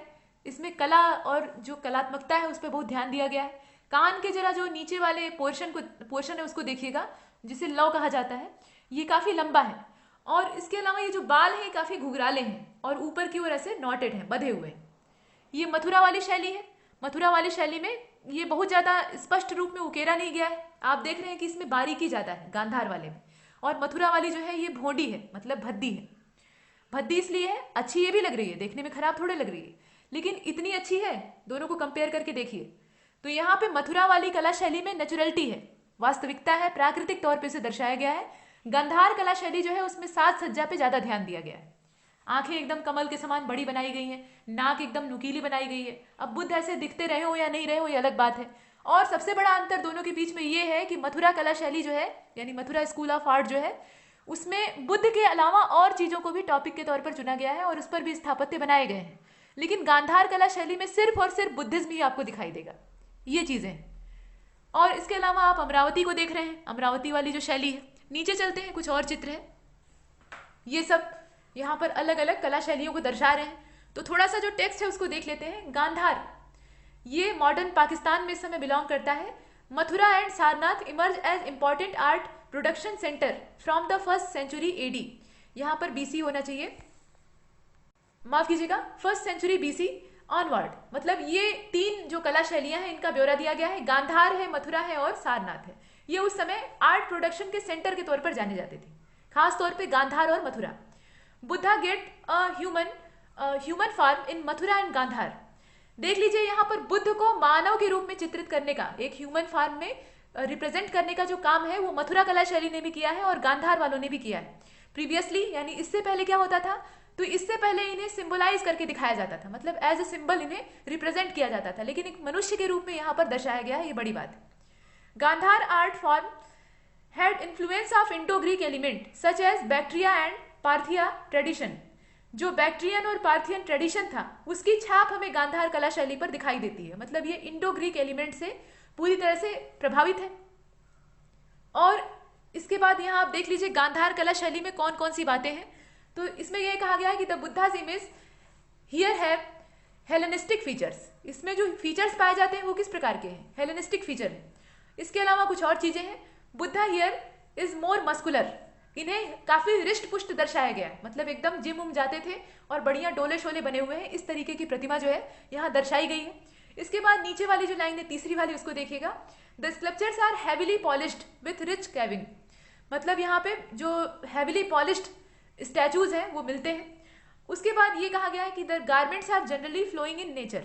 मतलब यहाँ पर जो गारमेंट्स है यानी जो वस्त्र है वो फ्लोइंग कर रहे हैं नेचर में। इसके बाद ये कहा गया है कि the sculptures were initially made of stone and later on stucco was also used. यहाँ पर स्टोन के अलावा अन्य जो मटेरियल्स हैं उनको भी इस्तेमाल किया गया है, सिर्फ और सिर्फ पत्थर ही यूज नहीं किया गया है। बाद में उसमें अन्य जो सामग्रियां हैं अच्छा बनाने के लिए ऐसा यूज किया जाता था ताकि और ज्यादा ये कलात्मक और ज्यादा सुंदर दिखाई दे। तो सुंदरता पे और उसकी जो बारीकी है उस पर ज्यादा ध्यान केंद्रित करते थे और ये विदेशी कला शैली से पूरी तरह से प्रभावित है। इसका जन्म कब होता है, ये कुषाणों के समय में होता है। मतलब कनिष्क का जो शासन है उसके समय में गांधार कला शैली सबसे ज्यादा उत्कर्ष पर पहुंचती है। आगे चलते हैं। इसके बाद मथुरा आर्ट ट्रेडिशन जो है ये इसके बारे में कहा गया है कि become so strong that is spread to other part of northern India. ये काफी ज्यादा मजबूती से फैलता है और ये जो उत्तर भारत है उसमें पूरी तरह से फैल जाता है, इसके डिफरेंट पार्ट्स में। इसका बेस्ट एग्जाम्पल अगर आप देखना चाहें तो स्तूप स्कल्पचर एट संगोल यानी पंजाब वाला एरिया जो है वहां पर जो स्तूप का पूरा स्थापत्य है वो मथुरा कला शैली का उदाहरण है। The Buddha image in the Mathura school are model on the earlier yaksha images. इस प्रकार की जो स्टाइल है वो मथुरा स्कूल की जो यहाँ पे मूर्तियां हैं उनसे प्राप्त होती है। Mathura art from also has some images of Shiva and Vaishnav. यहाँ पे विष्णु कहा जा सकता है या वैष्णव फेथ आप कह सकते हैं। मतलब शैव मतावलंबी और जो वैष्णव फेथ वाले लोग हैं उनसे संबंधित भी जो इमेजेस हैं, मतलब स्टैचूज हैं या आइडल्स हैं, वो प्राप्त होते हैं। तो इसमें इस बात को दर्शाने का प्रयास किया जा रहा है कि सिर्फ बुद्धिज्म ही यहाँ पर अवेलेबल नहीं है, उसके अलावा जो और रिलीजन है उनको भी स्थान दिया गया है। हालांकि उनकी जो मूर्तियां हैं वो कम मिलती हैं। यहाँ वही चीज कही गई कि but images of Buddha are numerous. Buddha की जो इमेजेस हैं या बुद्ध के जो आइडल्स हैं वो ज्यादा मात्रा में यहाँ पर पाए जाते हैं, संख्या उन्हीं की ज्यादा है। लेकिन गांधार कला शैली की तरह एकदम से एक ढर्रे का सिर्फ बुद्धिज्म को ही नहीं दर्शाया गया है, ये बात है। There is a less symbolism here as compare to the Gandhara school. Gandhara कला शैली में अभी भी सांकेतिक जो सिंबल वाली प्रणाली है उसको यूज किया जाता था। इसमें सिंबल के माध्यम से बहुत सारी चीजों को दर्शाने का प्रयास किया जाता था। लेकिन मथुरा कला शैली सीधी सादी थी, उसमें सिंबल का यूज नहीं करते थे, सीधी एक मूर्ति बना देते थे। अब उसमें जो सिंबल वगैरह है वो इस्तेमाल इसलिए नहीं किए जाते थे ताकि आम जनता भी उस चित्र का महत्व या उस मूर्ति का महत्व समझ सके, ये चीजें। अब इसके बाद आगे इसमें जो दिया है उसको देख लीजिए। The sculptures are generally made of red sandstone. यह जितने भी स्थापत्य बने हैं जो कि मथुरा स्कूल ऑफ आर्ट से बिलोंग करते हैं वो रेड सैंडस्टोन के बने हुए हैं, लाल बलुआ पत्थर से इनका निर्माण हुआ है। पीछे आपने अशोक स्तंभ को देखा तो अशोक स्तंभ किससे बने हुए हैं, वो सब लाल बलुआ पत्थर से बने हुए हैं। बलुआ पत्थर का उसमें इस्तेमाल हुआ है। कई स्थानों पर रेड वाले हैं और कई स्थानों पर जो स्लेटी ग्रे वाला पोर्शन है वो भी पाया जाता है, लेकिन कुल मिलाकर सैंडस्टोन है और वो चुनार से कलेक्ट किए गए हैं। इस प्रकार की चीजें दिखाई देती हैं। अब जो मथुरा स्कूल ऑफ आर्ट है उसमें जो गारमेंट्स हैं, कपड़े हैं, वो क्लियरली विजिबल होते हैं यानी दर्शाए जाते हैं। यहाँ पर जो आपने पीछे देखा है ना दोस्तों कि ये फ्लोइंग ऑन एयर, तो ये एयर में मतलब हवा में उड़ रहे हैं, इसका मतलब क्या है, नग्नता यहाँ दर्शाई गई है, ये कहने का मतलब है। ये एक तरह से मुहावरा है, फ्लोइंग इन नेचर या फ्लोइंग इन एयर। इसका मतलब क्या है कि वस्त्र जो है वो नाम मात्र के हैं और इस प्रकार के हैं कि उनसे शरीर झलकता है, ऐसा दर्शाया गया है। तो यहाँ अश्लीलता की थोड़ी सी जो झलक है वो दिखाई देती है, हालांकि कला को दर्शाने के लिए ऐसा किया गया है और कलाकारी में सब कुछ जायज होता है, ये आप जानते ही हैं। लेकिन जो मथुरा कला शैली है उसमें इस प्रकार का जो भद्दापन है, अश्लीलता है, वो नहीं दिखाई देती। भले ही इसमें कलात्मकता है, बारीकी है, वो उतनी ज़्यादा नहीं है, लेकिन फिर भी इसमें शरीर को ढकने का रिवाज है। और इसलिए यहाँ दर्शाया गया है कि जो वस्त्र है वो साफ साफ दिखाई दे रहे हैं, मतलब जो मूर्ति है उसने कपड़े पहने हैं, ऐसा सामने वाला महसूस कर सकता है। और ये पूरा जो लेफ्ट शोल्डर है, यहाँ लिखा हुआ है, इसे देख लीजिए, usually cover the left shoulder, मतलब ये जो वस्त्र है ये लेफ्ट शोल्डर को कवर किए हुए हैं। मतलब बुद्ध को आपने देखा है ना ऐसे बैठी हुई मूर्ति, तो उनका सिर जाने दीजिए, नीचे वाला देखिए, इस प्रकार से ये कवर किए हुए हैं, मतलब ऐसे पूरा चीवर नीचे तक ढके हुए धारण किए हैं, और ऐसे जैसे साड़ी का पल्ला नहीं लिया जाता उस प्रकार से ये कवर किए। तो कुल मिलाकर शरीर ढका हुआ है, और शरीर के ढके होने का जो आभास है वो देखने वाले को होगा, लेकिन गांधार स्कूल ऑफ आर्ट में वो चीजें आपको इतनी क्लियरली विजिबल नहीं होंगी। कपड़े पहन भी रखे हैं तो आपको पता ही नहीं चलेगा। अच्छा, अब इसके बाद आगे चलते हैं। द हैलो अराउंड द माफ कीजिएगा, the hello around the deity is profusely decorated. जो प्रभा मंडल है, मतलब जो देव है उनके चारों ओर, सिर के चारों ओर जैसे रोशनी का घेरा नहीं होता है, प्रभा मंडल जिसे कहते हैं, तो वो यहाँ पे बकायदा डेकोरेट करके दर्शाया गया है, यानी देवत्व को दर्शाने का प्रयास किया गया है कि काफी दिव्य पुरुष ये हैं, ऐसा दिखाया गया है। अब इसके बाद यहाँ कुछ और चीजें हैं। जो सेकेंड सेंचुरी है उसकी बात की जा रही है। इसमें the images get fleshier and their rotundity increases, मतलब यहाँ पर जो इमेजेस हैं वो ज्यादा फ्लेशियर हो जाती हैं। और जो थर्ड सेंचुरी है उसमें क्या होता है, इसमें रिडक्शन होता है, और movement is shown by increasing the distance between the legs and bending of the bodies, माफ कीजिएगा बॉडी।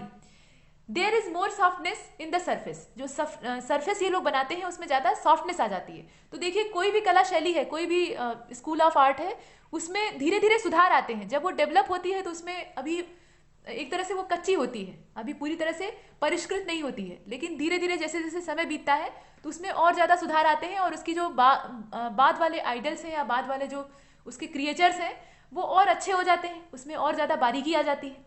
वही चीज़ यहाँ दर्शाई गई है। लेकिन जो चौथी शताब्दी है उसमें क्या होता है, ये फिर से अपने पुराने रूप में आ जाती है, मतलब फिर से एक बार इसमें जो पुरानी झलक है वो दिखाई देने लगती है। और जो 5वीं और 6वीं सेंचुरी है इसमें क्या होता है, the drapery is integrated into the mass, इस प्रकार की चीजें यहाँ पर स्पष्ट होती हैं। तो ये कुछ हमने देखा अलग अलग जो कला शैली है और उनके अंदर क्या खामियां हैं और क्या अच्छाइयां हैं, ये हम देख रहे थे। यहाँ जो आप चित्र देख रहे हैं ये सीटेड बुद्ध का है, सारनाथ में ये जो प्रतिमा है ये आपको दिखाई देगी। इस चित्र को थोड़ा नजदीक से देख लीजिए। सारनाथ की जो कला शैली है वो थोड़ी अलग है, इसमें भी कलात्मकता है। इनके हाथ को देख रहे हैं, हाथ किस प्रकार से एक दूसरे से टच किए हुए हैं, एक जो है वो सामने की ओर फैला हुआ है और दूसरा उसे स्पर्श कर रहा है। और ये पद्मासन में बैठे हुए हैं। पद्मासन का मतलब ये है कि इनका जो पैर का तलवा है वो दोनों इनकी गोद में है। इस प्रकार की मुद्रा जो है बनाई गई है। आमतौर पर हम लोग जो पालथी लगाते हैं उसमें एक पैर नीचे दब जाता है और एक पैर उसके ऊपर चढ़ जाता है, लेकिन इसमें ऐसा नहीं है। तो ये कष्टकारी मुद्रा होती है। जब ध्यान मुद्रा में बैठा जाता है तो इसी रूप में बैठते हैं, और जिस मुद्रा में हम लोग आजकल अपनी पलथी लगाते हैं वो सुखासन होता है। खैर, अब आगे चलते हैं, इसे जूम आउट कर लेते हैं। देखिए, सारनाथ एंड कौशाम्बी, सारनाथ और कौशाम्बी जो है also emerge as important centre of art beside traditional centre Mathura. Mathura जो पारंपरिक केंद्र बना हुआ था कला का, उसके अलावा सारनाथ और कौशाम्बी को भी यहाँ पर गिना जाता है महत्वपूर्ण सेंटर के तौर पे। हालांकि उतना ज्यादा ये पॉपुलर नहीं है जितना कि गांधार और मथुरा कला शैली है, लेकिन फिर भी। The Buddha's image in Sarnath have transparent drapery covering both shoulder, मतलब यहाँ पर पारदर्शी वस्त्रों का इस्तेमाल किया गया है। और ये जो पारदर्शी वस्त्र है ये किस प्रकार के हैं, ये दोनों ही शोल्डर को कवर करते हैं, मतलब एक प्रकार का झीना कपड़ा इन्होंने धारण कर रखा है। The hello around the Buddha is hardly decorated, यहाँ पर जो बुद्ध के सिर के चारों ओर प्रभा मंडल बनाया गया है उसे काफी ज्यादा डेकोरेट किया गया है अलग अलग तरीकों से, ताकि और ज्यादा उसे सुंदर दिखाया जा सके और लोगों का ध्यान उधर आकर्षित हो। इसे देख लीजिए, ये जो है इनके सिर के चारों ओर ऐसे प्रभा मंडल बना हुआ है और इसे बकायदा डेकोरेट किया गया है। और उसके चारों ओर जो पीछे सिंहासन दर्शाया गया है वो कितना ज्यादा कलात्मक है, इसे भी आप देख रहे हैं। तो ये सारनाथ की एक जो आर्ट की स्टाइल है उसका उदाहरण है।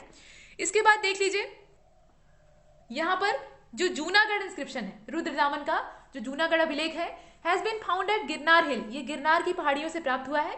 और ये गिरनार की पहाड़ियां कहाँ हैं तो आप जानते ही हैं कि गुजरात में है। रुद्रदामन का जो इंस्क्रिप्शन है वो ब्राह्मी स्क्रिप्ट में लिखा गया है और ये अर्लीस्ट इवन इंस्क्रिप्शन है जो कि परफेक्ट संस्कृत लैंग्वेज में लिखा गया है। मतलब ये सबसे प्राचीनतम अभिलेख के तौर पर हमें प्राप्त होता है जो कि संस्कृत भाषा में लिखा गया है, और वो भी कैसा, विशुद्ध संस्कृत, उसमें जरा भी मिलावट नहीं है। द अर्लीस्ट स्पेसिमेन ऑफ काव्य, काव्य का मतलब क्या, यहाँ पर पोयम की यानी कविता की बात की जा रही है। तो जो अर्लीस्ट स्पेसिमेन है कविता का वो हमें यहाँ से इस इंस्क्रिप्शन से प्राप्त हुआ है। कहने का मतलब ये है कि जो रुद्रदामन का जूनागढ़ अभिलेख है वो पहली चीज तो शुद्ध संस्कृत में यानी विशुद्ध संस्कृत में लिखा गया है, और दूसरा कि वो कविता की शैली में लिखा गया है, और संस्कृत की कविता का या काव्य शैली का वो सबसे पहला नमूना है। तो दोनों ही मायनों में वो खास है, इसे हमने देखा। आगे चलते हैं। जो कुषाण एम्परर थे उसमें विम कटफिशस का नाम आता है। तो विम कटफिशस इंट्रोड्यूस करता है गोल्ड कॉइन्स को for regular use in India, Bharat में दैनिक मतलब लगातार इस्तेमाल की गई विम कटफिशस। और जो यहाँ पर कुषाण वंश है उसकी स्थापना कौन करता है, कुजुल कटफिशस करता है। उसके बाद जो सबसे प्रतापी शासक अगला होता है वो विम कटफिशस होता है, और इस वंश में सबसे ज्यादा प्रसिद्ध शासक के तौर पे अगर हम देखें तो कनिष्क का नाम आता है। उसके बाद जो इसके उत्तराधिकारी हैं हुविष्क और वाशिष्क, उनका भी नाम गिना जाता है, लेकिन वो उतने पावरफुल नहीं थे। तो कनिष्क के समय में ये जो कुषाण वंश था ये सर्वोच्च शिखर पर था। यहाँ पर चर्चा की जा रही है विम कटफिशस की, जिसने कि पहली बार रेगुलर यूज के लिए जो गोल्ड क्वाइंस है उन्हें इंट्रोड्यूस किया था भारत में। He is known as first king who introduce gold coin while Kujula Kadphises circulated copper coins. यहाँ पर अलग अलग जो कुषाण वंशीय शासक हैं उनके समय में सिक्के किस प्रकार के आते हैं ये बताने का प्रयास किया गया है। तो विम कटफिशस को आपने देखा कि ये भारत में पहला राजा था, मतलब पहला ज्ञात राजा है जो कि गोल्ड क्वाइंस को इंट्रोड्यूस करता है। जबकि जो इससे पहले वाला इसका पूर्ववर्ती है कुजुल कटफिशस, जो कि इस वंश का संस्थापक भी है, फाउंडर है, तो वह सर्कुलेट करता है कॉपर क्वाइंस को। और विम कटफिशस के समय में दोनों ही जो मेटल्स हैं उनके क्वाइंस यूज में लाए जाते हैं, मतलब गोल्ड वाले भी आते हैं और कॉपर वाले भी आते हैं। इस प्रकार की चीजें हमें प्राप्त होती हैं। There are several varieties of Yaudheya copper coins. यहाँ पर योधेय शब्द का इस्तेमाल किया गया है। तो जैसे आप व्याघ्र शैली के जो क्वाइंस हैं उन्हें देखते हैं, व्याघ्र स्टाइल के जो क्वाइंस होते हैं, वैसे ही गरुड़ स्टाइल के क्वाइंस होते हैं। तो ये योधेय शैली के कॉपर क्वाइंस हैं depicting a standing figure of 6 headed God, माफ कीजिएगा यहाँ 6 हेडेड है यानी 6 सिर वाले एक देवता जो कि खड़ी मुद्रा में है, खड़े हैं, उनका यहाँ पे चित्रण किया गया है इन सिक्कों पर, जो कि योधेय कॉपर क्वाइंस कहे जाते हैं। और इन्हें गॉड कार्तिकेय के तौर पर पहचाना गया है। और इनके राइट साइड में एक पीकॉक है जो कि इनका वाहन भी है, इनका व्हीकल है। Found during the region of Kushan ruler, और ये जो क्वाइंस हैं ये कुषाण शासकों के समय में प्राप्त हुए हैं। तो कार्तिकेय की प्रतिमा वाले सिक्के मिलने का पर्पज क्या हो सकता है कि यहाँ पर शैविज्म रहा होगा, जो शैव मतावलंबी है वो कहीं ना कहीं व्याप्त रहे होंगे, और इसी के चलते यहाँ पर कार्तिकेय के चित्र वाले जो सिक्के हैं वो मिलते हैं। कार्तिकेय के बारे में आप जानते ही हैं, ये भगवान शिव और माता पार्वती के वास्तविक पुत्र थे। गणेश जी तो मानस पुत्र थे, मतलब माता पार्वती ने उन्हें अपने शरीर के मैल से बनाया था और उसके बाद उनमें जान डाल दी थी, और उसके बाद भगवान शिव उठते हैं तो गला ही काट देते हैं, उसके बाद फिर हाथी का सिर ट्रांसप्लांट होता है। तो इस प्रकार से चूंकि उन्होंने फिर से जीवन दिया था तो वो जनक बन जाते हैं। तो ये मानस पुत्र थे गणेश जी, जबकि जो कार्तिकेय थे वो वास्तविक जिस प्रकार से संतान का जन्म होता है वैसे वो पैदा हुए थे, लेकिन अपने जन्म के तुरंत बाद ही ये एक शक्तिपुंज के रूप में पैदा होते हैं, और जो 6 कृतिकाएं हैं वो इनका पालन पोषण करती हैं, और बाद में ये अपने माता पिता के पास, जो वास्तविक माता पिता हैं उनके पास लौट आते हैं। तो इनका नाम इसीलिए कार्तिकेय पड़ जाता है कृतिकाओं के नाम पे। और भगवान शिव के द्वारा इन्हें दक्षिण भारत की ओर धर्म प्रचार करने का काम सौंपा जाता है। तो ये साउथ इंडिया की ओर निकल पड़ते हैं, और साउथ इंडिया में इन्हें सुब्रमण्यम स्वामी, इसके अलावा मुरुगन स्वामी के नाम से जानते हैं। ये सब कार्तिकेय जी का ही नाम है। तो ये चीजें हैं, और मोर इनका वाहन है। इन्हें अपनी गति पर बड़ा एक तरह से अहंकार था, घमंड कहा जा सकता है। तो इसके चलते इन्होंने गणेश जी का मजाक उड़ाया कि आप तो चूहे पर बैठकर चलते हैं, और चूहे को एक स्थान से दूसरे स्थान हिलने में ही बहुत टाइम लगेगा, और उतनी देर में तो मैं उड़कर कहाँ से कहाँ पहुंच जाऊं। तो यहाँ जब दोनों के बीच में इस प्रकार का वाद विवाद होता है तो भगवान शिव के समझ में आ जाता है कि इनके मन में अहंकार आ गया है। तो इसके चलते वो दोनों के बीच में एक प्रतियोगिता रखते हैं और यह जो प्रतिस्पर्धा यानी कंपटीशन होता है उसमें शर्त यही होती है कि सबसे पहले जो पृथ्वी की परिक्रमा करके धरती को पूरा राउंड मारकर वापस लौट आएगा वही विनर होगा, यानी उसी की गति सबसे तेज मानी जाएगी। तो कार्तिकेय बिना कुछ सोचे समझे एकदम धुन में निकल पड़ते हैं मोर पर सवार होके, उड़ते हुए तेज रफ्तार में धरती का चक्कर काटने के लिए। और गणेश जी बैठकर सोचने लगते हैं कि इतने छोटे चूहे और इतने मोटे हम लोग इतनी जल्दी जल्दी कैसे चलेंगे, ये रास्ता जो है ये काम का नहीं है, इसमें तो हार निश्चित है, तो कुछ और युक्ति सोचनी चाहिए। तो वो अपने माता पिता की परिक्रमा कर लेते हैं, माता पिता की परिक्रमा करके पहले ही आकर बैठ जाते हैं और कार्तिकेय बाद में लौटते हैं। तो इस प्रकार से कार्तिकेय पराजित होते हैं और उन्हें अपनी गलती का एहसास होता है। तो ये सब चीजें हैं, लेकिन कार्तिकेय का भी महत्व कम नहीं है, गणेश जी को लोग ज्यादा महत्व देते हैं। कार्तिकेय जो थे ये दक्षिण भारत में धर्म प्रचारक के रूप में जाने जाते हैं, दक्षिण भारत में ये शैव मतावलंबी देवता के रूप में पूजे जाते हैं। तो ये चीजें हैं। और यहाँ पर ये कार्तिकेय स्टाइल के जो यौधेय शैली के कॉइन्स हैं ये प्राप्त हुए हैं, और ये कॉपर कॉइन्स, ये सब हमने देखा, ये सब कुषाण शासकों के समय में मिलते हैं। The evidence of Yaudheya coin are during the region of Kushan ruler, ये चीजें हैं फाउंड फ्रॉम पुराण। ये जो यौधेय कॉइन है इनका जो एविडेंस है ये कहाँ से प्राप्त होता है, ये पुराणों से प्राप्त होता है, मतलब उसमें साक्ष्य ऐसा दिखाया जाता है। इसके अलावा अष्टाध्यायी से भी प्राप्त होता है। पाणिनि की जो अष्टाध्यायी थी वह भी पुराणों के समान ही यहाँ मान्यता रखती है, इसलिए क्योंकि भले ही वो एक व्याकरण ग्रंथ है, मतलब उसमें जो संस्कृत ग्रामर है उसका उल्लेख किया गया है, लेकिन फिर भी जो तत्कालीन परिस्थितियां थी उसका काफी सटीक ब्यौरा दिया गया है। ये चीजें हैं। अब आगे चलते हैं, इसी क्रम में आगे देखिए, यहां पर यह कहा गया है कि the circulation of golden coins in north western India was introduce by Indo Greek Kings, मतलब ये इंडो ग्रीक जो किंग्स हैं उनके द्वारा सर्कुलेशन इसका किया जाता है। अभी आपने कुषाण वंशीय जो शासक है उन्हें देखा है, विम कटफिशस ने सबसे पहले सोने के सिक्के चलवाए थे। While the regular and complete uses of coins were promoted by Kushan emperors, मतलब इंडो ग्रीक जो है इनके द्वारा पहली बार इंट्रोड्यूस किए जाते हैं। ऐसा नहीं है कि गोल्ड कॉइन को पहली बार इंट्रोड्यूस करने वाले कुषाण शासक थे, उसे चलाने वाले, उसे रेगुलरली जो सर्कुलेट करने का काम है वो यहाँ पर विम कटफिशस के द्वारा कराया जाता है। इससे पहले जो सोने के सिक्के हैं उनको चलवाने का काम इंडो ग्रीक जो किंग्स हैं उन्होंने कर दिया था। उसके बाद जो कुषाण है वो इन्हें रेगुलर बेसिस पर यूज करवाते हैं। ये चीजें Kushan emperors promoted gold and copper coin on wider scale, बड़े पैमाने पर ये जो कुषाण शासक हैं ये दोनों ही मेटल्स के जो सिक्के हैं, मतलब गोल्ड के भी और कॉपर के भी, उन्हें प्रमोट करते हैं, प्रोत्साहन देते हैं। ये चीजें हैं। अब इसके बाद year of Buddha inscription of Sarnath which belong to Kanishka is 81 AD, ये 81 ईस्वी का है जो कनिष्क के शासनकाल से बिलोंग करता है। The inscription was establish after 3 years of Kanishka coronation, मतलब कनिष्क के राज्याभिषेक के 3 वर्ष के बाद, मतलब कनिष्क जो है वो सिंहासन पर आरूढ़ होता है उसके 3 साल के बाद का ये इंस्क्रिप्शन जो है स्टेब्लिश किया हुआ है, इसकी डेट है। तो इस प्रकार से इसकी डेट के आधार पे जो डेट है कनिष्क के कोरोनेशन की वो यहाँ कंट्रोवर्शियल हो जाती है, मतलब ये तारीख जो है ये निश्चित नहीं है। हालांकि अगर 3 साल बाद ये जो अभिलेख है इसकी स्थापना की जाती है तो यहाँ आप 3 माइनस कर दीजिए, और अगर यहाँ पर 81 में से आप 3 माइनस कीजिएगा तो ये कितना हो जाएगा, 78 हो जाएगा। तो 78 जो ईस्वी है वो कनिष्क के कोरोनेशन की डेट है ऐसा माना जाता है, लेकिन यहाँ पर क्या है, इसमें एक मत लोग नहीं होते हैं, ये कंट्रोवर्शियल है। आइए देखते हैं आगे क्या है। यहां तक हमने देखा कि ये वेरी कंट्रोवर्शियल है। Considering this problem, 2 international conventions were held London in 1913 and 1916, मतलब यहाँ पर लंदन में 2 जो है वो कन्वेंशन का आयोजन किया जाता है इस समस्या को सुलझाने के लिए कि कनिष्क का राज्याभिषेक किस समय हुआ था, मतलब वो राजा के रूप में किस समय मान्यता प्राप्त करता है। तो एक 1913 में आयोजित होती है और दूसरी 1960 में। और जो सेकेंड कन्वेंशन थी उसमें इस प्रकार का जो निष्कर्ष है वो निकाला जाता है कि असल में 78 ईस्वी ही सही है। लोग इस पर अलग अलग राय रख रहे थे, लेकिन जो 78 ईस्वी वाला समय है वही सही है। This is also known as beginning of Shaka Samvat, और यही जो है ये शक संवत की शुरुआत के तौर पर देखा जाता है। यहां से शक संवत आरंभ होता है।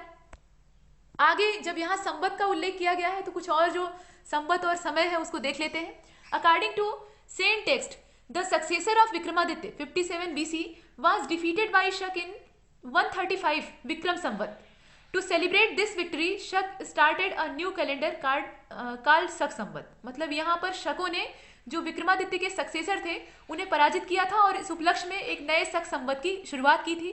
Hence it began from 135 to माफ कीजिएगा 135 माइनस 57, मतलब यहाँ पर हमें क्या करना है, 135 में से जो 57 है उसको माइनस कर देना है। दोनों को अगर आप घटा देंगे, ये जो 57 बीसी वाला टाइम है और 135 है, दोनों को अगर माइनस कर देंगे तो वो तारीख आपको मालूम हो जाएगी। तो ये 78 है, ये जो तारीख है ये 78 है। Most of the historian believe that the Kushan ruler Kanishka was its originator, और ज्यादातर जो हिस्टोरियन है वो इस बात में भरोसा करते हैं कि जो कुषाण वंशीय शासक है कनिष्क, वो इसका ओरिजिनेटर है यानी संस्थापक है। इस प्रकार के शक संवत को चलाने वाला वही है। ये सब हमने देखा। अब करेंटली अगर देखा जाए, for date and year Gregorian calendar is being used which internationally use civil calendar, मतलब ये ग्रिगोरियन कैलेंडर जो है ये सिविल कैलेंडर के रूप में मान्यता प्राप्त कर चुका है। In order to get Vikram Samvat 57 BC, 57 is to be added in current calendar and to get शक संवत, मतलब जो करंट कैलेंडर है उसमें अगर आप 57 ऐड कर देंगे तो इस प्रकार से जो शक संवत है उसकी प्राप्ति हो जाएगी। 78 इज द, माफ कीजिएगा 78 is to be subtracted from current calendar. जो 78 है उसको अगर आप करंट कैलेंडर की जो डेट है उससे सब्ट्रैक्ट कर देंगे यानी माइनस कर देंगे तो भी इस प्रकार का जो डेट है वो प्राप्त हो जाएगा। ये सब चीजें हमने देखी। अब इसके बाद आगे चलते हैं। यहां पर ये कहा गया है कि Chaitra is the first month of Indian national calendar, भारतीय राष्ट्रीय पंचांग जो है, मतलब ये राष्ट्रीय पंचांग कहा जा रहा है, उसका जो सबसे पहला महीना है वो चैत्र है। हिंदी के जो महीने हैं उनके नाम आप जानते हैं या नहीं जानते? कुल मिलाकर वह भी 12 हैं। जैसे जनवरी से लेकर दिसंबर तक जो अंग्रेजी महीने हैं वो 12 होते हैं, वैसे वो भी 12 हैं। इनकी शुरुआत होती है चैत्र से। जो चैत्र महीने में नवरात्र शुरू होते हैं तो उसके पहले दिन से ये नया साल शुरू होता है और उसके बाद उसी क्रम में चलता है। तो चैत्र पहला महीना है, उसके बाद वैशाख आता है, उसके बाद ज्येष्ठ, तो चैत्र वैशाख ज्येष्ठ आषाढ़, उसके बाद श्रावण, फिर भाद्रपद, उसके बाद तब आश्विन, उसके बाद कार्तिक, कार्तिक के बाद तब अग्रहायण आता है जिसे कि आप मार्गशीर्ष करते हैं, मार्गशीर्ष के बाद फिर पौष आता है। इस प्रकार से आगे बढ़ता है और अंत में फाल्गुन पर आकर खत्म हो जाता है। इस प्रकार से चीजें आगे बढ़ती हैं। तो कुल मिलाकर इनकी संख्या 12 है। नाम उतना आवश्यक नहीं है, पहला वाला नाम जानिए। आगे चलते हैं। Generally Chaitra started from 22 March के बारे में कहा जा रहा है, मतलब 22 मार्च, while from 21 March is in a leap year. ये कुछ बातें हैं। अब इसके बाद अश्वघोष के बारे में कहा गया है कि ये एक पोएट थे कनिष्क के दरबार के, और ये काफी बड़े पैमाने पर कंपोजिशन करते हैं यानी संकलन काव्य का करते हैं। जैसे कि इसमें इनके ग्रंथों का नाम दिया हुआ है, सौंदरानंद है, बुद्ध चरित है, सारीपुत्र प्रकरण है। इस प्रकार की जो ग्रंथों की रचना है वो अश्वघोष के द्वारा की जाती है। ये किसके दरबारी हैं? तो आपको याद रखना है कि ये कनिष्क के दरबार में थे। इसके बाद वसुमित्र, तो Vasumitra was also dependent poet of Kanishka, ये भी कनिष्क के आश्रित कवि थे, वसुमित्र का नाम आता है। हु हेडेड द फोर्थ बौद्ध संगीति या बुद्धिस्ट काउंसिल, इन्होंने जो चौथी बौद्ध संगीति हुई थी, चौथी वाली जो अंतिम बौद्ध संगीति हुई थी उसको हेड करने का काम किया था। इसके बाद पार्श्व, वसुमित्र, अश्वघोष, Nagarjuna, Charaka and Mathura were the scholar in the court of Kanishka. ये सब जो है ये कनिष्क के दरबार के विद्वान हैं। Charaka is known as the court physician of Kanishka. जो चरक थे वो कनिष्क के दरबार के जो दरबारी चिकित्सक हैं उनके तौर पर या फैमिली डॉक्टर के तौर पर जाने जाते थे, ये शाही वैद्य थे। इसके बाद महर्षि पतंजलि के बारे में कहा गया है। तो Maharishi Patanjali belong to Shunga period. Patanjali का जो समय है वो शुंग पीरियड से बिलोंग करता है और ये पुष्यमित्र शुंग के समकालीन थे ऐसा कहा जाता है, और इन्होंने महाभाष्य की रचना की थी। अब इसके बाद ये कहा गया है कि the border of empire of Kushan dynasty was spread outside of India. Kushan dynasty का जो बॉर्डर था, सीमा रेखाएं थी, वो भारत से बाहर तक फैली हुई थी। मतलब ये शासन इनका काफी बड़ा और शक्तिशाली था। Kanishk was a great ruler of Kushan dynasty whose empire was extended over northern Turfan of China and Kashmir to Vindhya हिल। विंध्य हिल का मतलब है विंध्याचल की पहाड़ियां साउथ में, तो उत्तर दक्षिण पूरब पश्चिम की डायरेक्शन यहाँ दर्शाई जा रही है। तो इसमें अगर आप देखिएगा तो जो नॉर्दर्न तुर्फान है वहां तक चाइना में इसका जो राज्य था वो फैला हुआ था, उसी प्रकार से कश्मीर वाले इलाके में, और विंध्य हिल तक पूरा साउथ तक ये फैला हुआ था, और नॉर्दर्न पार्ट में अफगानिस्तान तक ये पूरा फैल गया था, नॉर्थ वेस्टर्न जो पार्ट है, और इसके अलावा यूपी और बिहार में भी इसका वर्चस्व था। तो इस प्रकार से बहुत बड़े भूभाग पर इसने कब्जा जमाया था। A lot of evidences regarding ports and trading centers has been found from the excavation of Periplus of the Erythraean Sea and Arikamedu। यहाँ पर कुछ जो evidences है उनका नाम लिया गया है जिसके द्वारा इस प्रकार से जो बहुत सारे पोर्ट और उस समय के ट्रेडिंग सेंटर हुआ करते थे, यानी व्यापारिक केंद्र होते थे और बंदरगाह होते थे, उनका जिक्र और उनका साक्ष्य प्राप्त होता है। जैसे कि पेरिप्लस ऑफ द इरिथ्रियन सी, जो कि अज्ञात एक नाविक के द्वारा लिखी हुई किताब है, उससे इस बात की जानकारी प्राप्त होती है। इसके अलावा जो अरिकामेडू अभिलेख है, उससे भी इस चीज की जानकारी प्राप्त होती है। ये सब इस बात को प्रूव करते हैं कि कुषाण के समय में जो ट्रेड था वो ऑपरेट होता था पर्सियन वैली से, पर्सियन बे, माफ कीजिएगा, पर्सियन बे से और रेड सी से। मतलब इस प्रकार से जो व्यापार का काम था वो होता था पानी के रास्ते। ये सब हमने देखा। But none of the evidence describe the naval force of Kushan. यहाँ ये बताया गया है कि इतना सब समुद्री व्यापार होने के बावजूद, दूर दराज के देशों के साथ व्यापारिक संबंध स्थापित थे, उसके बावजूद कोई नौसेना कुषाणों की नहीं थी। मतलब कुषाण वंशीय शासकों ने नौसेना रखने का कोई उसमें रुचि नहीं दिखाई। हो सकता है उन्हें समुद्र की ओर से खतरे का आभास न रहा हो, या उस समय इस प्रकार के खतरे न रहे हों। कुछ न कुछ ऐसा कारण रहा होगा जिसकी वजह से ये नौसेना बनाने के प्रति उदासीन रहते हैं। ये बनाना नहीं चाहते हैं। बनाना चाहते तो ये एक शक्तिशाली नौसेना गठित कर सकते थे।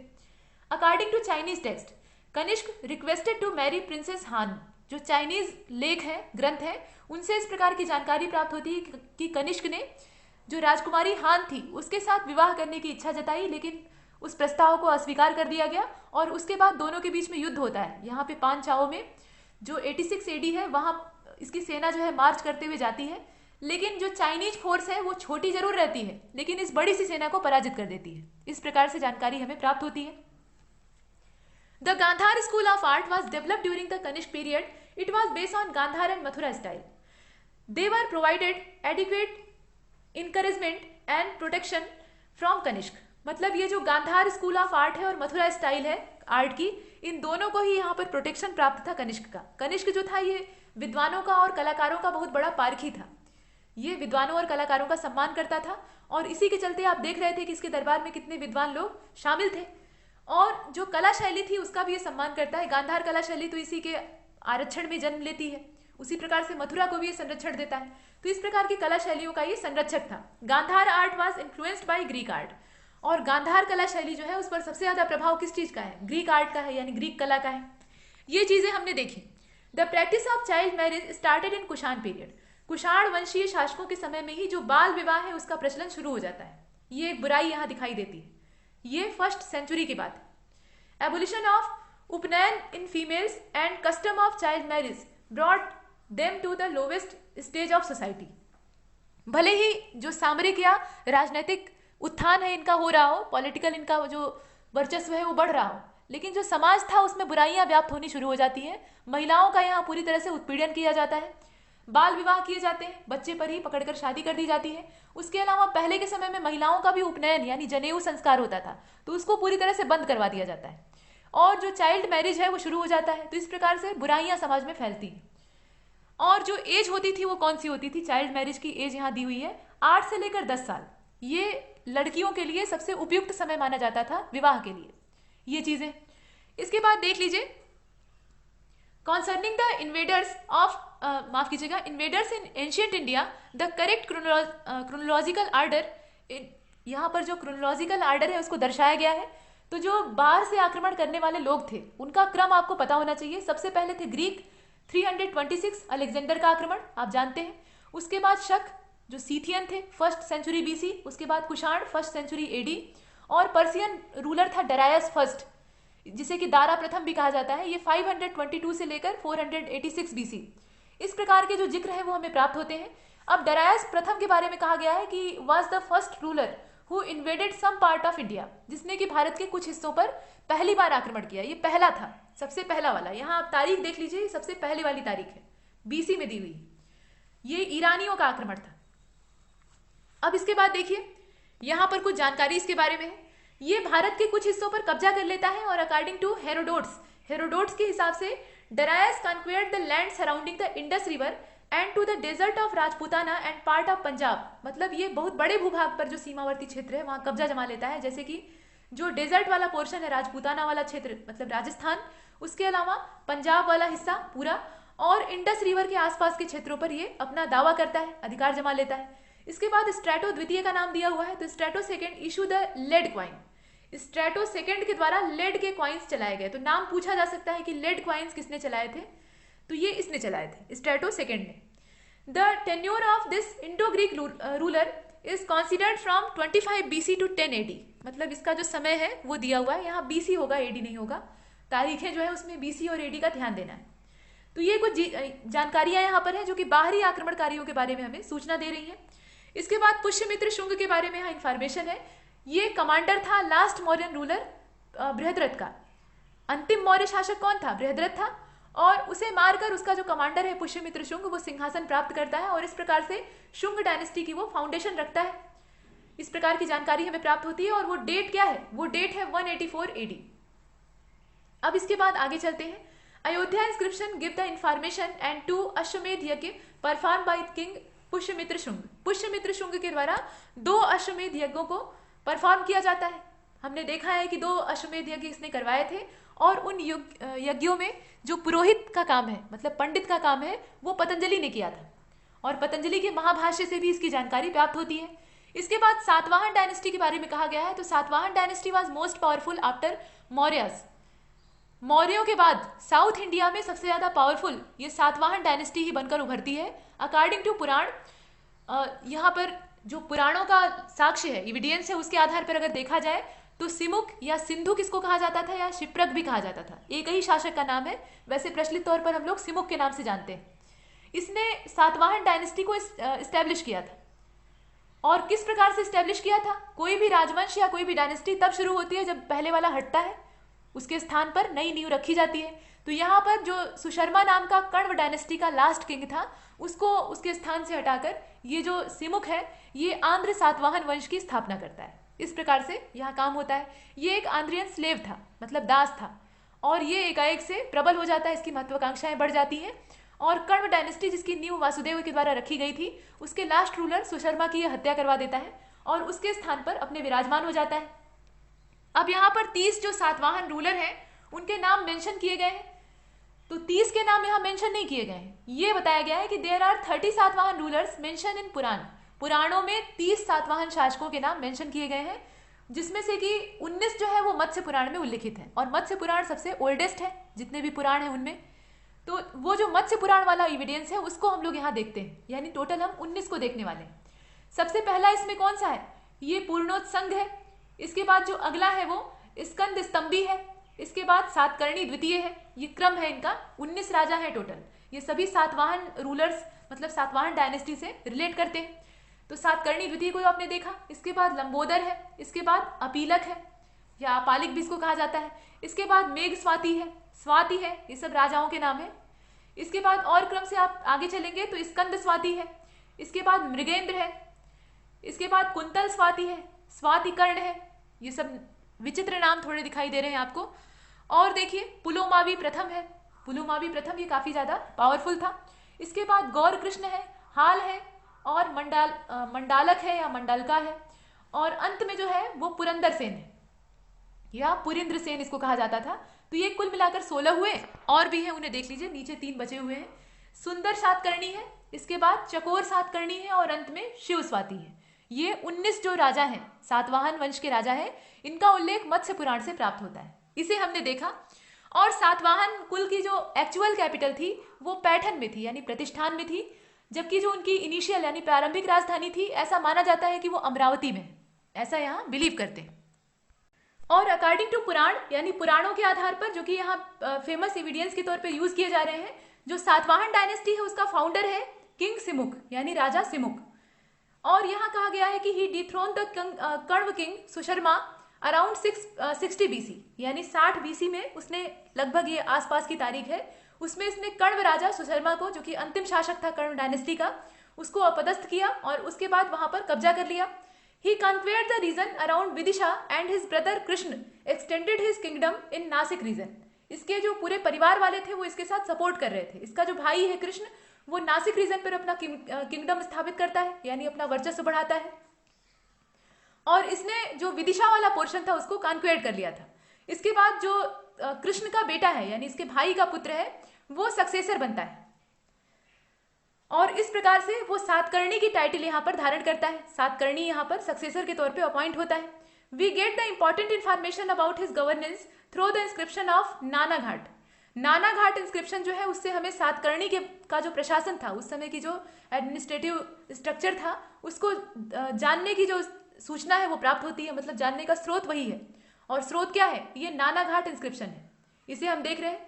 इसके बाद गौतमीपुत्र सातकर्णी के बारे में कहा गया है कि ये पैट्रॉन था ब्राह्मणिज्म का, यानी ब्राह्मणवादी था, और he did not permit intercaste marriage among the people of established 4 varnas, जो 4 वर्ण बटे हुए थे। पीछे आपने ऋग वैदिक काल में देखा है कि 4 वर्णों में समाज को बांट दिया गया, और उत्तर वैदिक काल आते आते जो पोस्ट वैदिक इरा थी वहां तक जो वर्ण व्यवस्था थी वो बहुत ज्यादा स्ट्रिक्ट हो जाती है, यानी जो जिस कुल में पैदा होता है उसी काम को उसे करना पड़ता है, एज ए प्रोफेशन उसे अपनाना पड़ता है। यहाँ पर जो 4 वर्ण थे उस व्यवस्था को फिर से एक बार जीवित करने का काम ये गौतमीपुत्र सातकर्णी करता है, यानी भेदभाव क्रिएट करता है।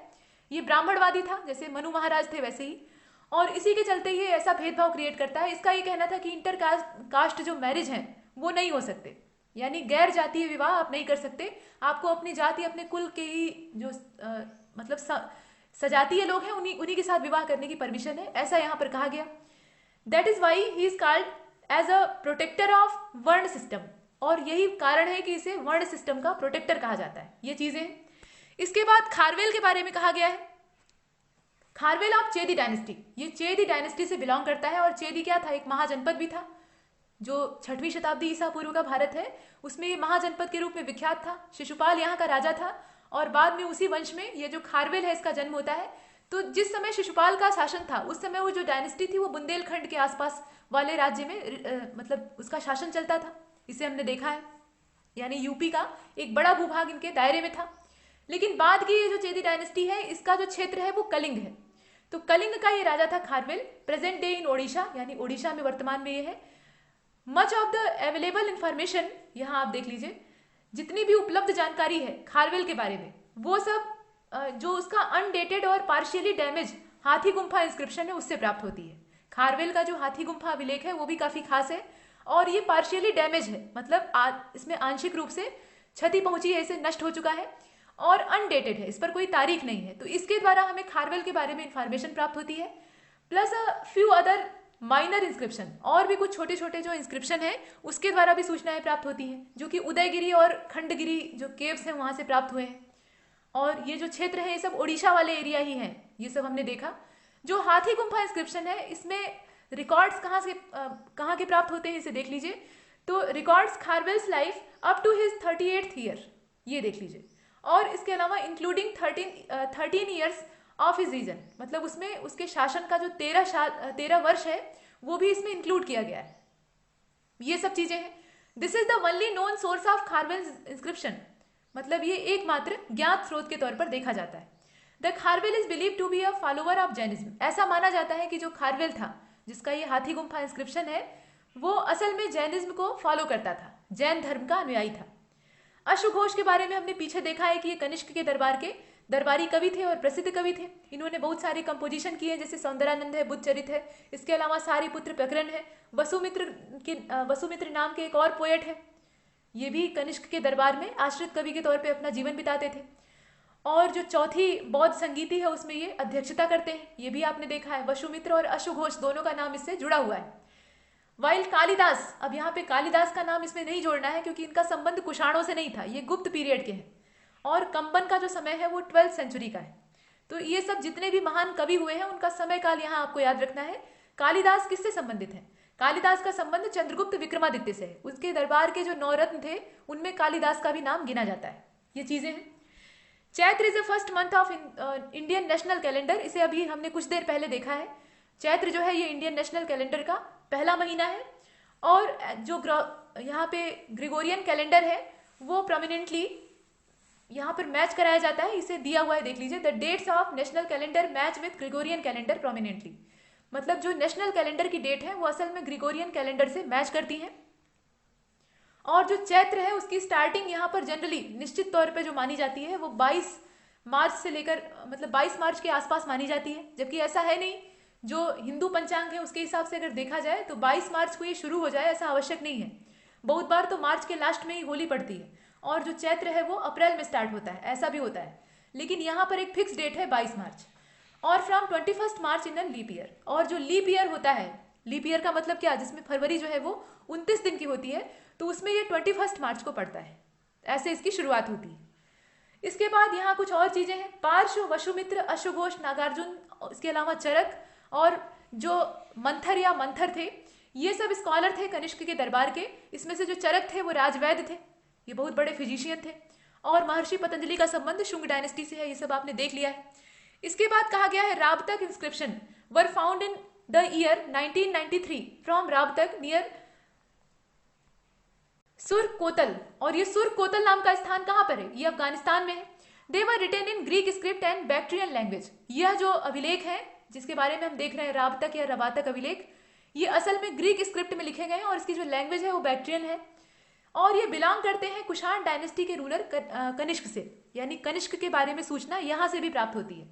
There are 4 major names of cities inscribed on it namely. अब यहाँ पर 4 मुख्य शहरों के नाम इंस्क्राइब किए गए हैं, जैसे कि साकेत है, कौशाम्बी है, पाटलिपुत्र है, चंपा है। ये जो है 4 महत्वपूर्ण शहर या महानगर के तौर पर दर्शाए गए हैं। The name of Shravasti was not inscribe on it. इसमें श्रावस्ती जो नाम है वो यहाँ से प्राप्त नहीं होता है। ये कुछ चीजें हम देखते हैं। इसी क्रम में आगे चलते हैं और आगे आप देख रहे हैं तक्षशिला यूनिवर्सिटी के बारे में। तो Takshashila university was a junction where student of different countries met each other and exchange their knowledge. यहाँ पर खास बात क्या थी, ये ज्ञान का महत्वपूर्ण केंद्र तो था ही, मतलब पूरी दुनिया को प्रकाश दिखाने का काम करता था। लेकिन उसके अलावा खास बात ये थी कि यहाँ के जो स्टूडेंट्स होते थे वो अलग अलग कंट्रीज के होते थे, अलग अलग रीजन के होते थे, और ये अपने नॉलेज को एक दूसरे से एक्सचेंज भी करते थे। सिर्फ प्राप्त ही नहीं करते थे बल्कि आदान प्रदान भी उसका करते थे। कौटिल्य, चंद्रगुप्त मौर्य और इसके अलावा आयुर्वेदाचार्य चरक और किंग प्रसेनजीत जो कि कौशल का राजा था, और आयुर्वेदाचार्य जीवक जो कि बिंबिसार के दरबार में दरबारी चिकित्सक के तौर पे विद्यमान थे, और वसुबंधु, ये सब जो थे यहाँ पर पढ़ाई किए थे। जितने लोगों का नाम आपने देखा ये इस तक्षशिला यूनिवर्सिटी के स्टूडेंट थे। इसमें चाणक्य का नाम भी है, चंद्रगुप्त मौर्य का भी नाम है, इसके अलावा चरक का नाम है, प्रसेनजीत का नाम है, जीवक का नाम है, जितने उस समय के प्रकांड लोग थे अपने अपने क्षेत्र के माहिर। अच्छा, एक चीज इसमें स्पष्ट दिखाई दे रही है, देखिए कोई भी एक विधा का जानकार नहीं है। जैसे कौटिल्य को आप देखिए, ये बहुत बड़े पॉलिटिशियन थे। चंद्रगुप्त मौर्य को देखिए, ये बहुत बड़ा योद्धा था। वैसे ही ये जो चरक हैं ये चिकित्सा शास्त्र के जानकार थे। प्रसेनजीत जो है ये राजनीति में माहिर थे, इसके अलावा साहित्य में भी इनकी रुचि थी। और जो जीवक हैं ये चिकित्सक थे, प्रसिद्ध चिकित्सक थे। वैसे ही वसुबंधु का भी जो क्षेत्र है वो अलग है। तो कुछ इसमें से ऑथर्स हैं, कुछ पोएट हैं, कुछ पॉलिटिशियन हैं, कुछ जो है वो रूलर के तौर पे, यहाँ एडमिनिस्ट्रेटर के तौर पे सामने आते हैं। तो अलग अलग जो डायरेक्शन है उसमें इनका डेवलपमेंट, इनके कैरेक्टर का डेवलपमेंट हुआ है। इसका मतलब यह है कि तक्षशिला में एक ढर्रे का नॉलेज नहीं दिया जाता था। यहाँ पर उस आदमी को वही शिक्षा दी जाती थी जिसके वो पात्र होता था। हर व्यक्ति को एक जैसी शिक्षा नहीं दी जाती थी, मतलब रुचि के आधार पर ज्ञान प्राप्त करने की स्वतंत्रता थी। जैसे आज के समय में जो शिक्षा नीति में बदलाव हुआ है, नई शिक्षा नीति आई है, तो उसका पर्पज क्या है? भले ही उसमें कुछ कमियां हो, कुछ अच्छाइयां हो, हर योजना में कुछ खामियां होती हैं और कुछ जो गुण है वो भी होते हैं, लेकिन उसके बावजूद उसका जो मूल मोटो है वो ये है कि आधुनिक शिक्षा लोगों को दी जाए। और आधुनिक शिक्षा का मतलब ये है कि हमारा जो प्राचीन ज्ञान था उस आधार को यहाँ फाउंडेशन के तौर पे रखा जाए और उसी पर जो शिक्षा की नींव है उसको खड़ा किया जाए। कहने का मतलब यह है कि रटंत विद्या को पीछे छोड़ने की बात कही जा रही है और रुचि के हिसाब से लोग शिक्षा प्राप्त करें। जिसकी जिसमें रुचि है वो वही ले। कोई निश्चित नहीं है कि आपने एक स्ट्रीम को चुन लिया तो उसमें जितनी पोथियां हैं वो आपको रटनी ही रटनी है। तो इस प्रकार की स्वच्छंदता पहले के समय में भी थी, ये हमने देखा। आगे चलते हैं। शुंग डायनेस्टी का जो लास्ट रूलर था वो देवभूति था। शुंग डायनेस्टी के बाद कर्ण डायनेस्टी का जो प्रारंभ है वो होता है। तो शुंग डायनेस्टी का जो लास्ट एम्परर था वो देवभूति था और इसे इसके मिनिस्टर ने, जिसका नाम वसुदेव था, वसुदेव कण्व इसका नाम था, वो मार डालता है। और इस प्रकार से कण्व डायनेस्टी की यहां से शुरुआत होती है। इसे आप देख रहे हैं। देवर आल्सो ब्राह्मण लाइक शुंग, और यह जो थे यह भी ब्राह्मण धर्म के अनुयायी थे, यानी ब्राह्मणों के पक्षधर थे शुंगों की तरह। जैसे पुष्यमित्र शुंग ब्राह्मण धर्म का अनुयायी था, ठीक वैसे ही ये सब हमने देखा। अब इसके बाद जो नेक्स्ट पैराग्राफ है उसको देख लीजिए। The Gandhara school of art was developed during the Kanishka period. जो कुषाणों का समय है उसमें विशेष रूप से कनिष्क के समय में इसका डेवलपमेंट होता है। It was based on Gandhara and Mathura style. They were provided adequate encouragement and protection from Kanishka. मतलब ये दोनों ही जो कला शैलियां हैं इन्हें भरपूर मात्रा में प्रोत्साहन और उसके अलावा जो संरक्षण है, देखिए प्रोटेक्शन भी अनिवार्य होता है। किसी भी कल्चर का या किसी भी आर्ट का अगर प्रोटेक्शन नहीं किया जाएगा तो वो समय के साथ जो बाहरी आघात है उनसे नष्ट हो जाएगी। तो इसलिए यहाँ पर प्रोटेक्शन भी इन्हें कनिष्क का प्राप्त हुआ था, इसलिए काफी ज्यादा फलते फूलते हैं। Gandhara art was influenced by Greek art, और गांधार कला शैली जो है वो ग्रीक कला शैली से काफी ज्यादा प्रभावित है। इतना हमने देखा। और उसके बाद रुद्रदामन का जो जूनागढ़ इंस्क्रिप्शन है, इसको हम लोग पीछे देख ही चुके हैं। ये गुजरात जो गिरनार हिल है वहां से प्राप्त हुआ है, और ये ब्राह्मी स्क्रिप्ट में लिखा गया है, और ये सबसे अर्लीस्ट इंस्क्रिप्शन है जो कि परफेक्ट संस्कृत लैंग्वेज में लिखा गया है।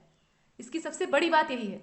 और इसके अलावा ये अर्लीस्ट स्पेशमन भी है काव्य स्टाइल का या काव्य शैली का, मतलब कविता लिखने की जो शुरुआत है वो यहाँ से हुई मानी जाती है, ऐसा दिया हुआ है। इसके बाद सातवाहनों के जो क्वाइन होते थे उनके बारे में देख लीजिए। The Satavahana coins are an extremely unique indication, इसमें बहुत ही यूनिक जो इंडिकेशन है वो दिखाई देते थे।